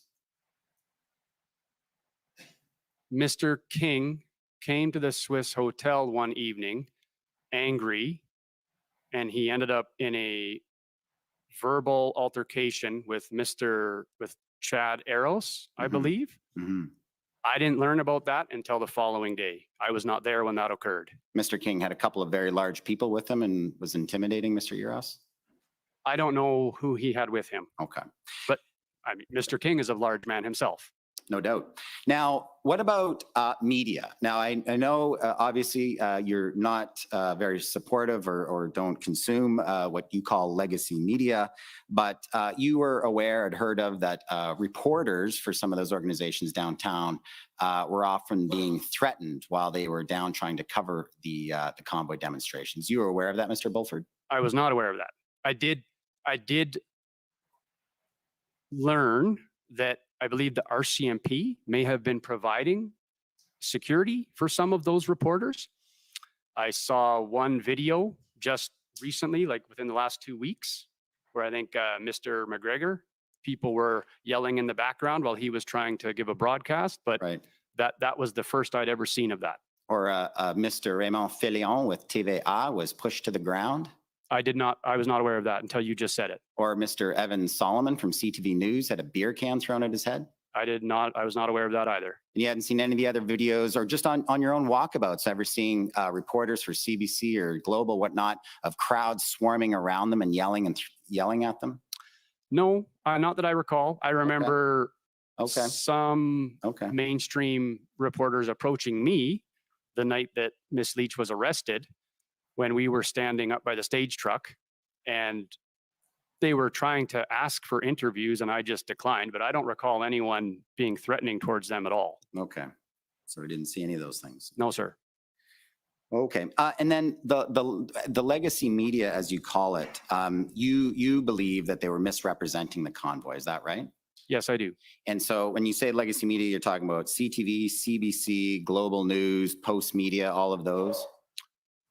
Well, I would definitely say CBC, CTV, Global. You're accurate in that. Okay. Post media, I'm not so much, but also I would throw in the Toronto Star is probably the worst offender in my Okay. opinion. Okay. And then, so was it your understanding and belief that they were all kind of working together in some way to cover the convoy in a certain way? Well, it's been my experience, Mr. Champ, that they've been reporting very similar to each other for at least the last 2 years. I thought your early testimony was that you weren't really watching them during the convoy. Were you watching them or you weren't watching them? I didn't really have time to watch them that much, sir. I did review a few articles that people would send me. Like, for instance, the article detailing one of the local Ottawa residents who had been arrested early on in the convoy for carrying weapons in a public place. Right. And they wrote the article. I believe I saw it in the Toronto Star and CBC. But just the whole phrase legacy media, I'm just trying to understand what that means. Legacy media, that means like old media that can't be trusted? No, it's it's another name for the mainstream media, Mainstream right? media. The big outlets that Right. that seem to have, I don't know if you'd call it a monopoly, but they dominate the television. Sure. Right. But all journalists, they all have an agenda that's counter to the people that you support. Is that what your understanding is? I did not say all journalists do. All journalists with legacy media. I can't say that. I can't say that all journalists do, but I've seen many concerning remarks come from the legacy media. Okay. Yes. Just last point, Mr. Bulford. I heard Mr. Mijikovsky from the Ottawa Police Service. Oh no, I apologize. Maybe it was the Commission Council asking you about racist flags that were being carried around during the protest. And I believe you were implying in your testimony that you didn't think those were real convoy protesters, that there were others who might have been infiltrating. Is that? Yes, I suspect that's the case. But you don't have any evidence for that. Well, I did see a photograph Yeah. of a gentleman who I know to be a photographer that follows Mr. Trudeau around on a regular basis, taking a close-up shot of a gentleman carrying a Confederate flag. It's because Confederate flags can be viewed as a racist flag. Is that right? That's correct. Right. It appeared staged to me. Right. And you didn't think that there was anyone involved in the convoy who brought Confederate flags to the protests. Is that right? Not that I was aware of. What the video I seen, They, the video of a masked man, like wearing a winter balaclava, walking through the crowd with a Confederate flag. And the video that I saw was a number of protesters telling him to get out of there right. because he wasn't welcome, and they didn't want that type of symbol being associated to the convoy. Right. All the convoy people left their Confederate flags at home, like Mr. Barber. Sir, I don't know what beliefs all of the people that came to Ottawa hold, and I don't know what they have in their possession. That would be purely speculation on my part. All right. Thank you.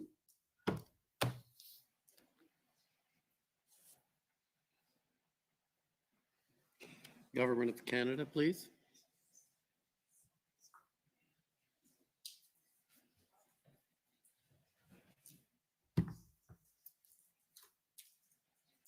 Good evening, Mr. Bulford. My name is Victor Ryan, and I'm part of the council team with the Government of Canada.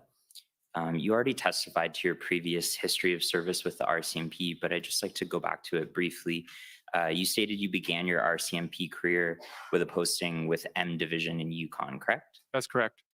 And within a few years of working in the Yukon, you were selected to become a member of the emergency response team, correct? That's correct. And by virtue of your selection to join the ERT, you were trained as an assaulter, I believe, correct?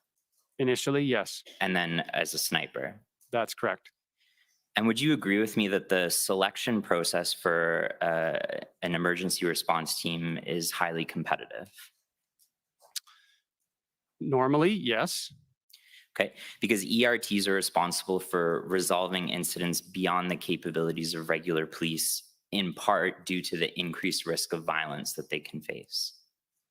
Yes, And you continue to work as part of the ERT in Yukon, as you stated in both Whitehorse and Mayo before you transferred to Ottawa. Is that correct? that's correct. And when you came to Ottawa, you were working with the National Division Emergency Response Team.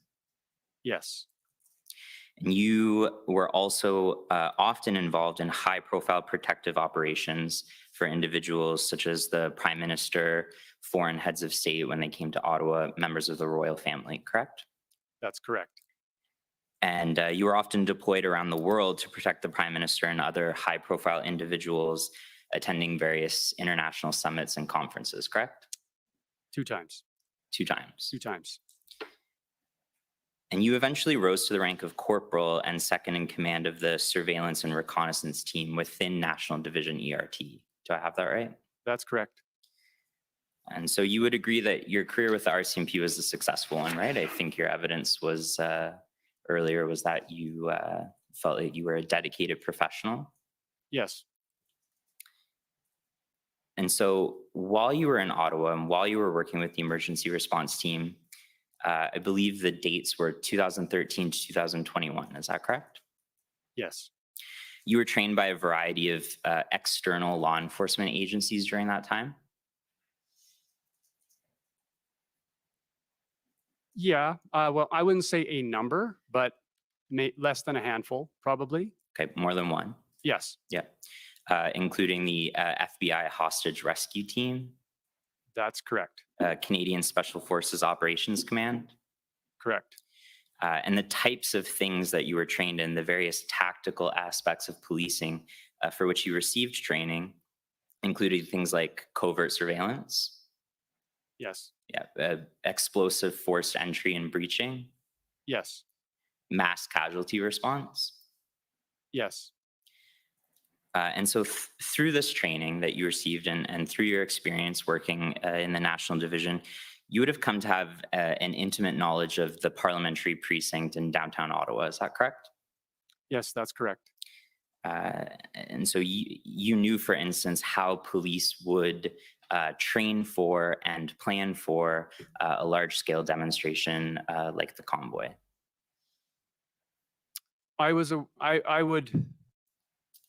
would say that I am aware of how a typical deployment or a mobilization would look for a large scale event, but I never worked on a public order unit. Okay, but you would have been familiar with how the ERT would have interacted with various other police forces in Ottawa during an event such as this. Somewhat, yes. And of course, you'd be keenly familiar with the jurisdictional, I guess, intersections in the downtown area between the RCMP, the PPS, the OPS. Yes. You knew how police would gather intelligence on the leadership and the key figures of any sort of protest movement that would come in. I have some exposure to that. And you knew what the police goals and strategies would be in policing a large-scale demonstration.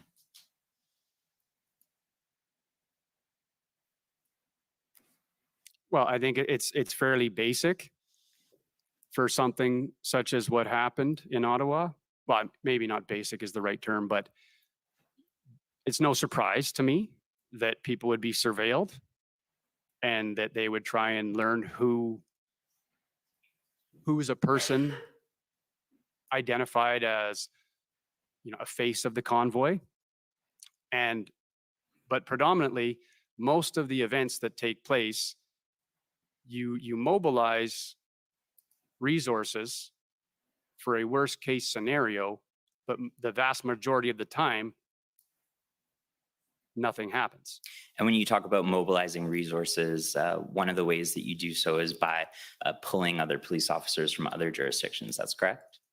Yes, that's common. Yeah, and as an RCMP officer, former RCMP member, you would have been aware of the different RCMP detachments and divisions across the country, have a general understanding of where the RCMP are police of jurisdiction in other areas of the country. Yes. You would have been aware of the practical difficulties involved in pulling RCMP officers from provinces far flung and transferring them to Ottawa to assist the local police here in any enforcement.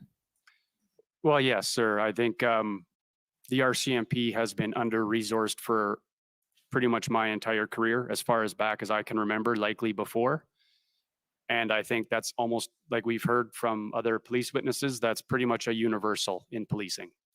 And you would have had a knowledge roughly of how many police officers would be required to manage a large scale demonstration. No, I don't agree with that. I don't know. My involvement with these large scale events was very compartmentalized to my role on the emergency response team. And that role you touted quite a bit during the occupation publicly, correct? I wouldn't consider it touting, but I tried to explain who I was, what my experience was, so that I can try and reduce people's anxiety about the heavy police presence that they were seeing in Ottawa. And my friend from Commission Council showed you a document that contained a quote from you from a press release where you said, "I have extensive experience in protective operations for large-scale events here in the National Capital Region.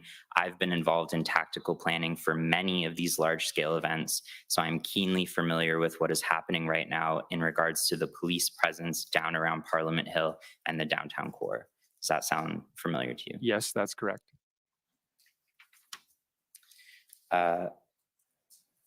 Also in that same press conference, you also stated, "My primary concern is individuals or groups with the potential to deliberately instigate conflict with the Freedom Convoy movement," correct? That's correct.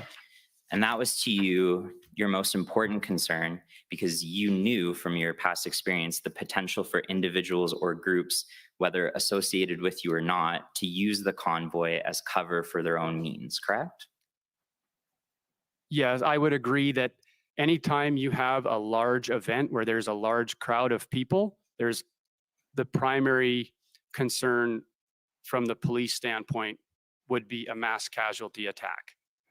And by February 3rd, you had already begun to appreciate the number of different factions and elements that were converging on downtown Ottawa, correct? Yeah, I would agree with that. For instance, you were involved, as I take your evidence, with Mounties for Freedom. You were volunteering with Adopt a Trucker. And you were also closely associated with the Freedom Convoy, correct? Well, yeah, I mean, my role with volunteering with Adopt a Trucker was in direct support of the Freedom Convoy. But you were not associated with Canada Unity, correct? No, sir. But Canada Unity was there at the convoy. Yes. Yeah, and you were not associated with James Bowder, correct? No, sir. No, and the MOU that he brought with him. No, like I said, the first time I read it was last week. But he was there at the convoy, correct? I heard that he was. The first time I ever seen him was here at this inquiry. Mm-hmm. And you were not affiliated with the Farfadas that were at Rideau and Sussex, correct? I also had no idea who Farfadas was or what that was until after I read about Mr. Charlin's arrest out at near Van Cleek Hill after the convoy had been dismantled. And the individual describing herself as Queen Ramona and her supporters, you weren't associated with her or her supporters, correct? No, sir. No, but they were there at the convoy, correct? Yes, I did have an interaction with some of her supporters. And you weren't associated with any outlaw motorcycle gangs, correct? No, absolutely not. No, but they were there at the convoy, correct? I believe that there was 2 men identified as potentially belonging to an outlaw motorcycle gang in the crowd early on. I don't recall ever seeing them or hearing of them again. And again, that's a bit of an assumption on my part because I don't specifically have any knowledge of that particular group. So you heard that they were there, but you didn't actually see them? I saw a photograph of them. Okay, so you saw a photograph of them at the convoy, but you didn't actually encounter them? That's correct. Okay. You've already testified that your main role was to collect intelligence from the convoy, collect, threats of violence, assess their credibility, and forward them on to the police. But I also take your evidence that this was a peaceful protest, correct? Yes. And in the chronology that's set out in your witness statement, I won't take you to it unless you require it, but it's again HRF 401553. You state that on January 29th, 2022, you sent a photo to OPS and RCMP of an unidentified man in Ottawa who reportedly wore body armor and stated, "They don't realize what things will be like when the hard boys show up with a legitimate beef." Is that correct? That's correct. And On January 30th, the next day, you emailed PLT about a conspiracy to stage a hit and run with a tractor trailer hitting a horse that contains specific information regarding a member of the Prime Minister's protective detail, correct? That's correct. And you relayed information to PLT regarding fights that you either saw or that were relayed to you, correct? Well, there was the aggressive male up at the stage truck. I don't recall other fights beyond that. Okay. Other than the one instance where a male pulled a crowbar out of his car. I And believe you're threatened- referring to the individual referred to as Black Buffalo. That's correct. And so speaking of that, Black Buffalo became very angry at what he perceived to be an incursion into his territory, began yelling, pulled a crowbar from his truck, pushed a female actually into you. That's correct. As I understand it correctly. Would you agree that that's a fight?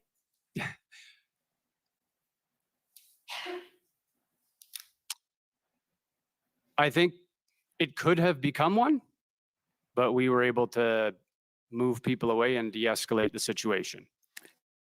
For your time. so you I would correct. just like to add that based on my experience in policing, especially my time as a general duty officer, I suspect that the man who presented himself as Black Buffalo was suffering from some mental health issues. Okay, and just one last question. You also dealt at the insistence of, I believe, Keith Wilson with people at Coventry Road referring to themselves as sovereign citizens who were deputizing themselves and planning to arrest peace officers, correct? I never dealt with those people. I received word while I was at the Swiss Hotel that that was occurring.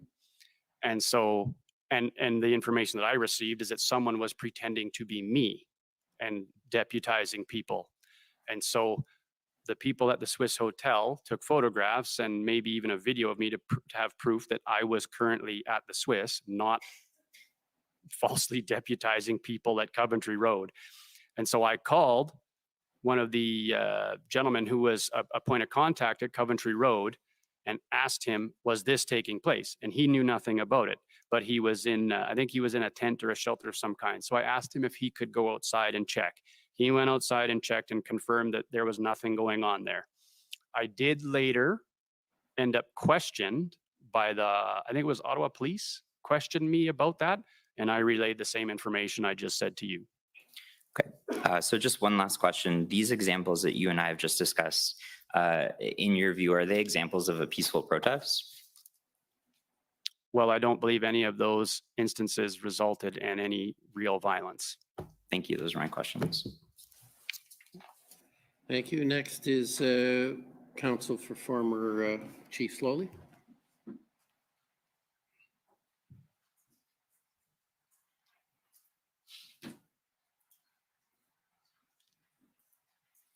Thank you, Commissioner. Retired Corporal Bulford, Tom Curry for former Chief Slowly. Just a couple of things. Many of these questions the other questions I had been asked by my friends. Could I just ask you to look at the statement that you prepared with us, please? HRF 1553, Mr. Registrar. Just when this comes up, I just want to go, please, if we could, to paragraph 19. When we get there, I hope we find, there it is, maybe 18, if you don't mind, just a little higher. Thank you. I think you told us that you emailed an introduction to those representatives of the OPS, RCMP, and PPS early in your tenure with the convoy, and identified who you were and what you were going to do. Is that right? Yes, I did. And then just scroll down if you don't mind. Just you see the sentence, please rest assured. All organizers of the convoy group are operating under strict instructions that every single person involved must be respectful and lawful at all times. And that was your mandate from those with whom you had been dealing. That's correct. Yes, that was, I mean, I would not have been involved if I didn't think that was going to be the case. One of the challenges is, as you've described, that this was a very difficult organization, that is the convoy in its largest sense, to have any command or control over. Yeah, I don't think we actually, without any official authority of any kind, you're not operating within a police organization or a military unit. You're trying to do the best you can as a bunch of civilian volunteers Right. to make sure that people are all on board with the messaging. Yeah. And try as you might, and others have testified to this, try as you might to have imposed a requirement for respect and for conduct that is respectful and lawful, you weren't always able to achieve that goal. Fair? I think we did a very good job considering the size of that convoy and the crowds that protest generated. But you weren't always able to control the conduct in the way that you might have liked. Is that fair? Well, sir, honestly, my intention was never to try and exert control on people because I was no longer a person of any kind of authority in Canada.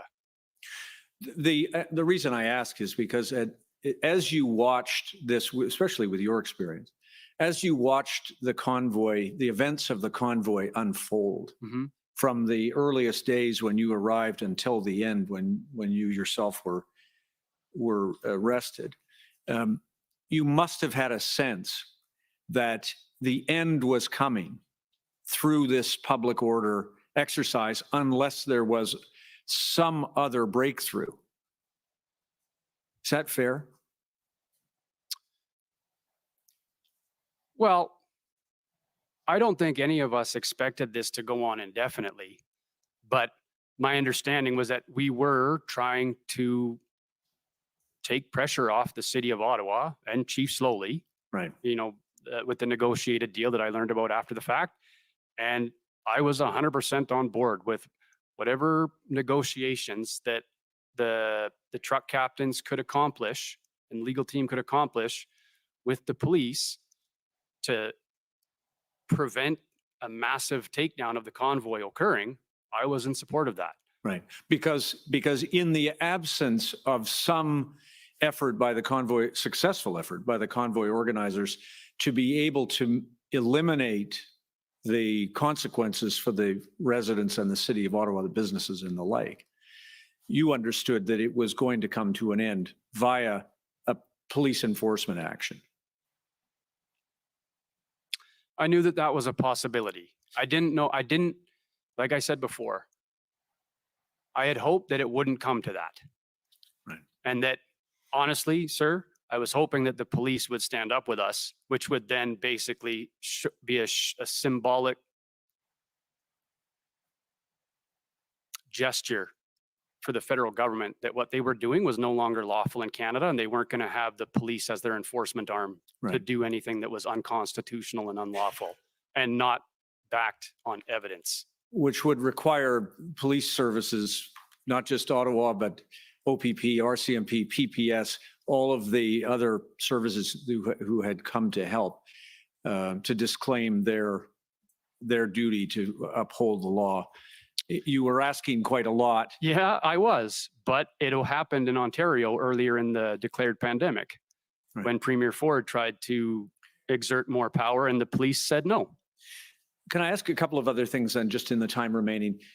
You told the commissioner that you, upon arrival and getting this underway, you imposed a form of ICS model or incident command structure to the best that you could. Yeah, I mean, it was a joint effort, but I mean, myself and a number of others were familiar with that system. Right. And so it was brought to our attention. Maybe we should set something like this up because that initial few days was absolute chaos. And to whom then did you bring, if you were you at the top, were you the designated incident commander? No, sir, I was not. Who was? Well, Mr. Guerra was in charge of Adopt a Trucker. And then the overall, if you want to call it incident commander, volunteer was a former Ottawa paramedic. Got it. And then Mr. Guerra, would he have taken direction, strategic direction from the board of the Convoy Corporation once it was incorporated? or were you aware? I would say that's accurate because our whole purpose of being there was to support the truckers. I mean, the whole initial mission was to provide food and shelter and transportation services to protesters.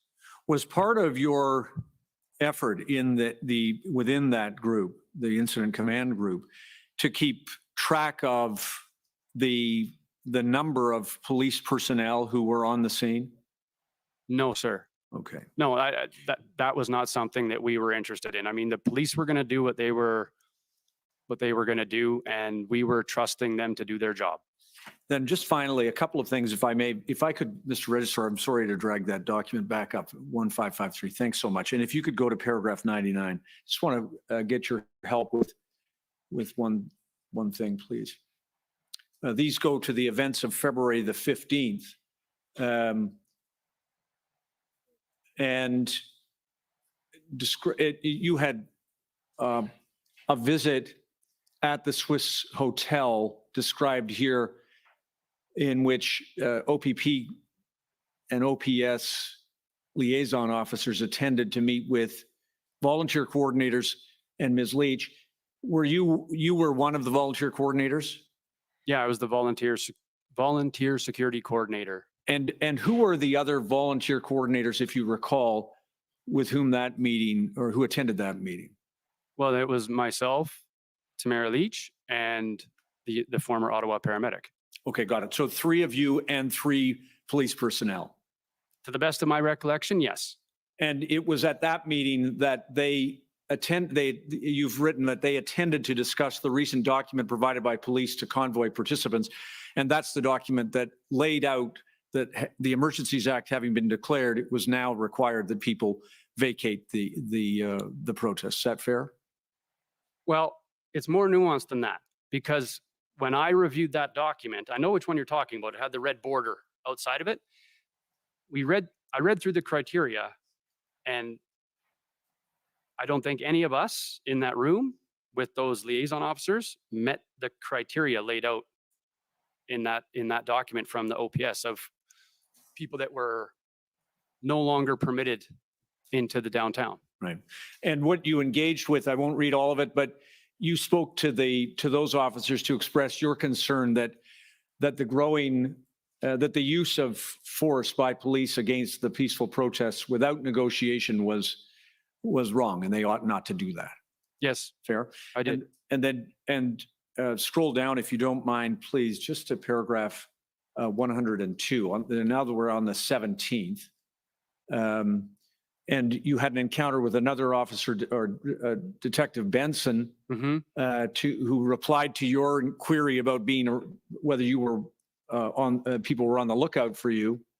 No, Mr. Benson contacted me by text message after Tamara Leach had been arrested. Okay, thank you.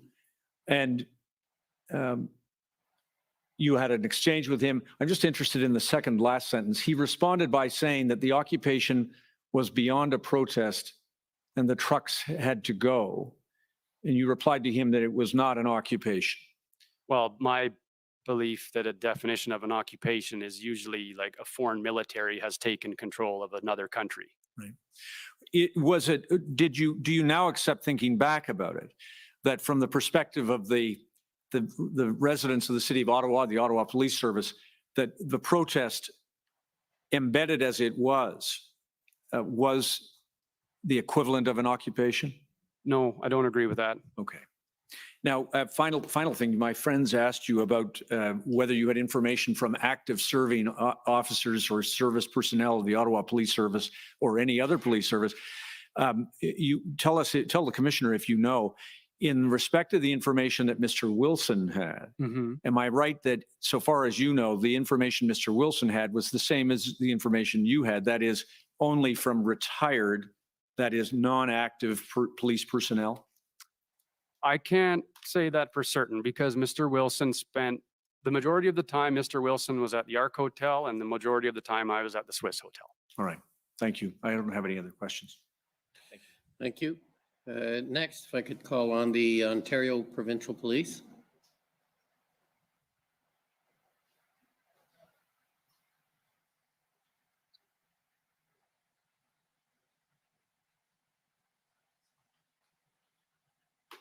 Commissioner, I have no questions. Okay, thank you. For the Democracy Fund, JCCF and Citizens for Freedom. Commissioner Rob Kittredge for Justice Center. We have no questions for this witness, and to the extent it may be necessary, we'll cede our time to Mr. Miller. Okay. The convoy organizers.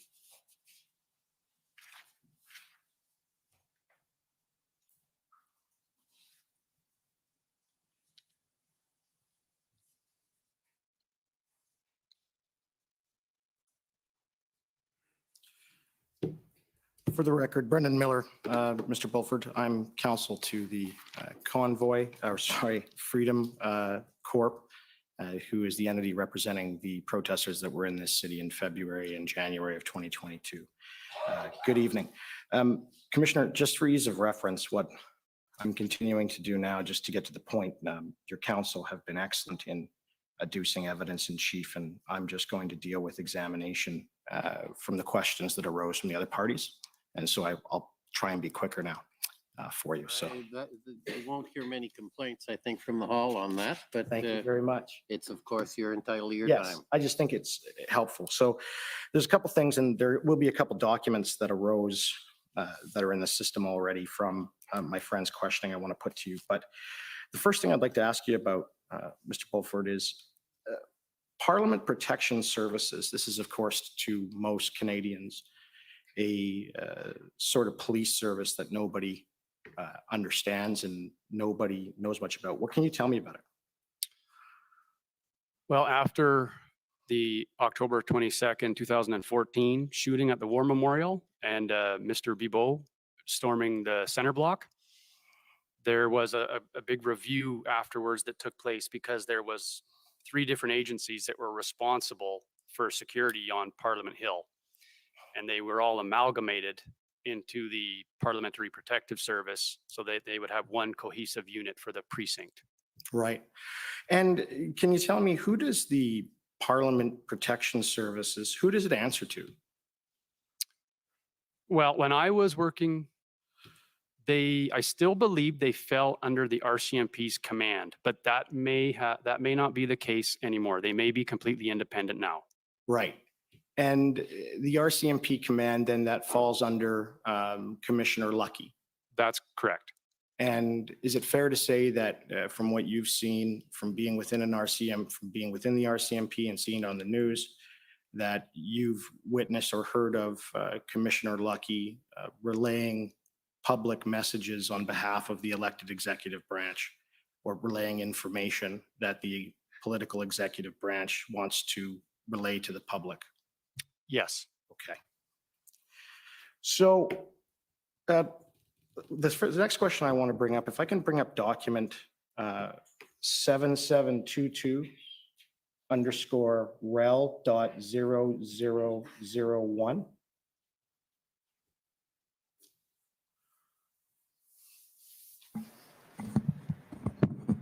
Council, are you referring to text messages? The text messages, yes. So it's going to, and I'll have to get the other one too. So it's 7724 is the next one, just so you know.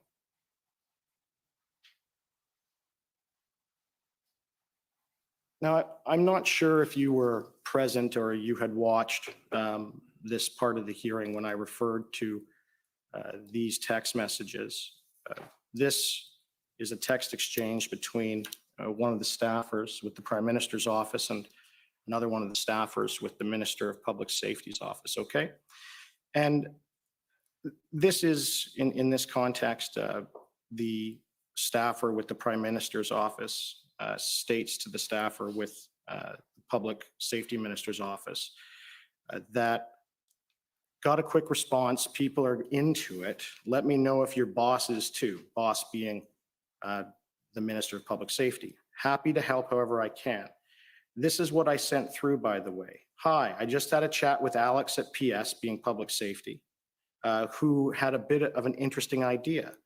As you saw in the pod goals chat, the trucker convoy and some of their more extreme comments calling for January 6th style insurrection are getting more coverage in the media.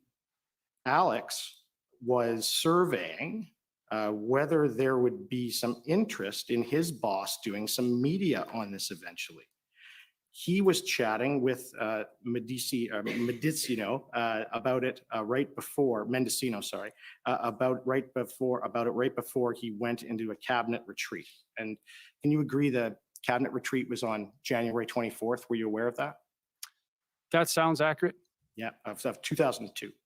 And there he goes on. I think there could be an opportunity to get in on this growing narrative of the truckers, particularly with the research that LRB is doing into their backers. Do you know who the LRB is? No, Have you ever heard of the Liberal Research Bureau while you were on the Hill? no. Okay. And my thoughts of framing here would be similar to what the PM/Blair, being Minister Blair and the Prime Minister, said last year when January 6th occurred. And the first point is our democracy is something we need to nurture and protect every day. And then if we could bring up the second part of the text message at 7724.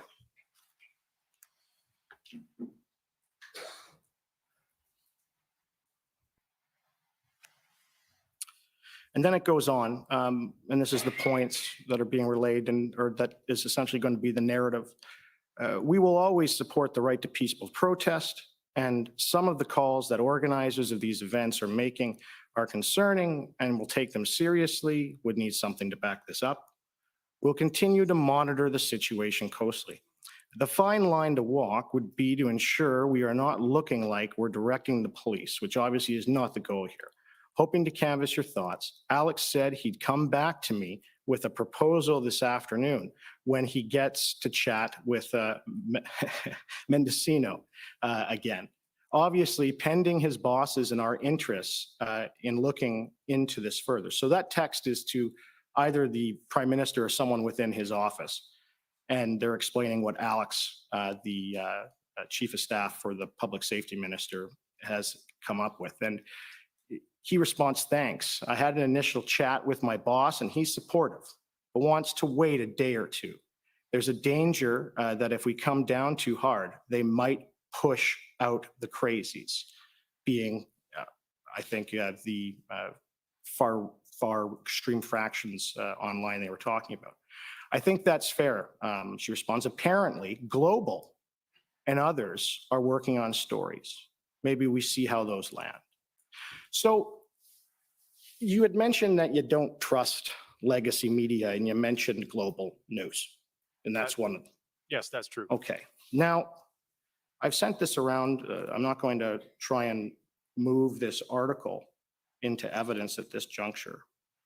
But did you know that the following day, Global released a news article titled January 6th event, or that there was going to be a potential January type 6th event on during the Ottawa convoy. And they managed to get Parliament Protection Services to comment. And what was reiterated was one of the points in that text message. So again, I'm asking you, if the government was going to try and relay a narrative, from your experience from working on the Hill in law enforcement, would they use something like the Parliamentary Protection Services to relay a narrative? I can't say for certain. All of my experience with the Parliamentary Protective Service is I've never seen anything political from them because they're limited in scope. Okay.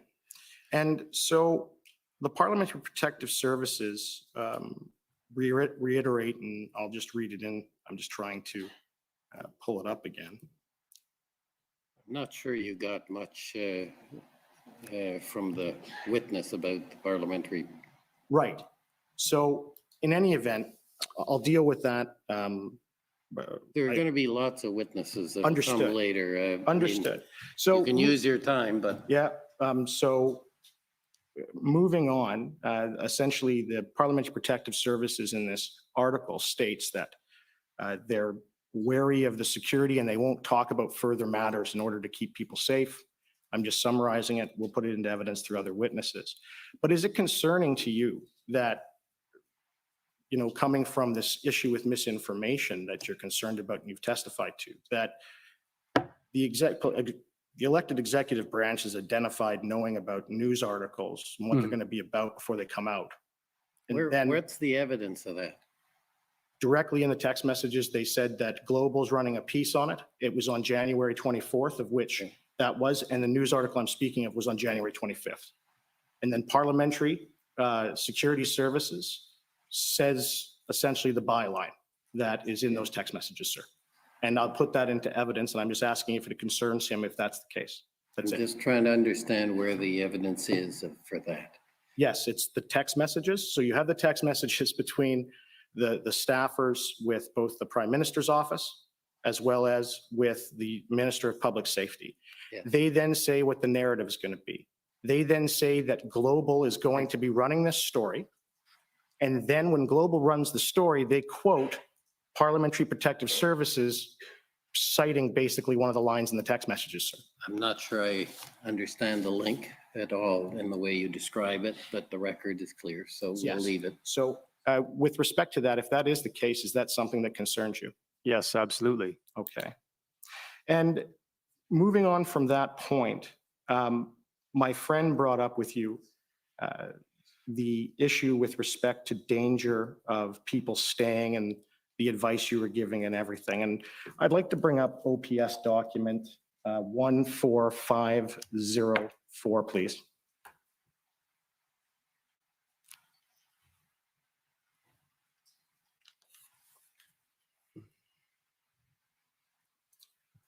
Do you recognize this document?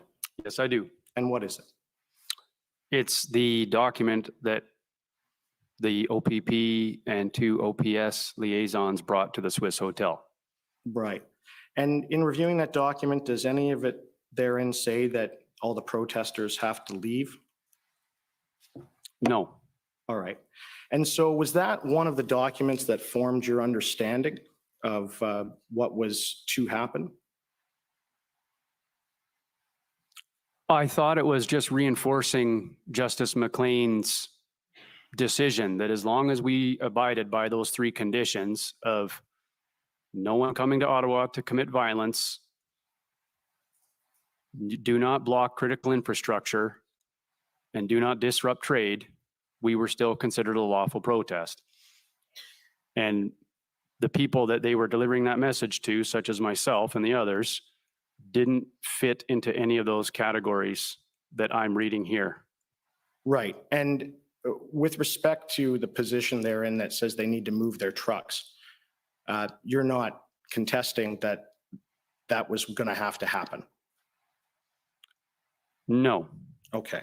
And so when you talk about lawful protest, you're talking about people, actually physical people, human beings on a street protesting. Is that fair? That's correct. Okay.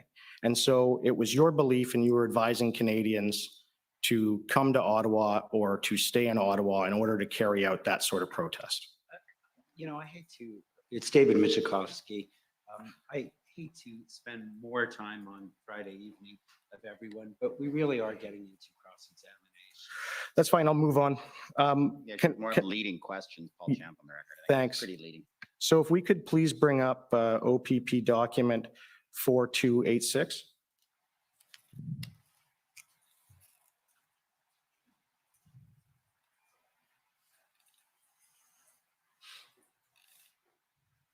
Okay, so this is the document that my friend put to you. It's the operational plan. And if Mr. Clark wouldn't mind scrolling down to page 31. It's not 31 in the documents. Oh, no, it is. There we go. Perfect. So if you can just take a moment to look at that, Mr. Bulford. It's a script for arresting for arresting protesters.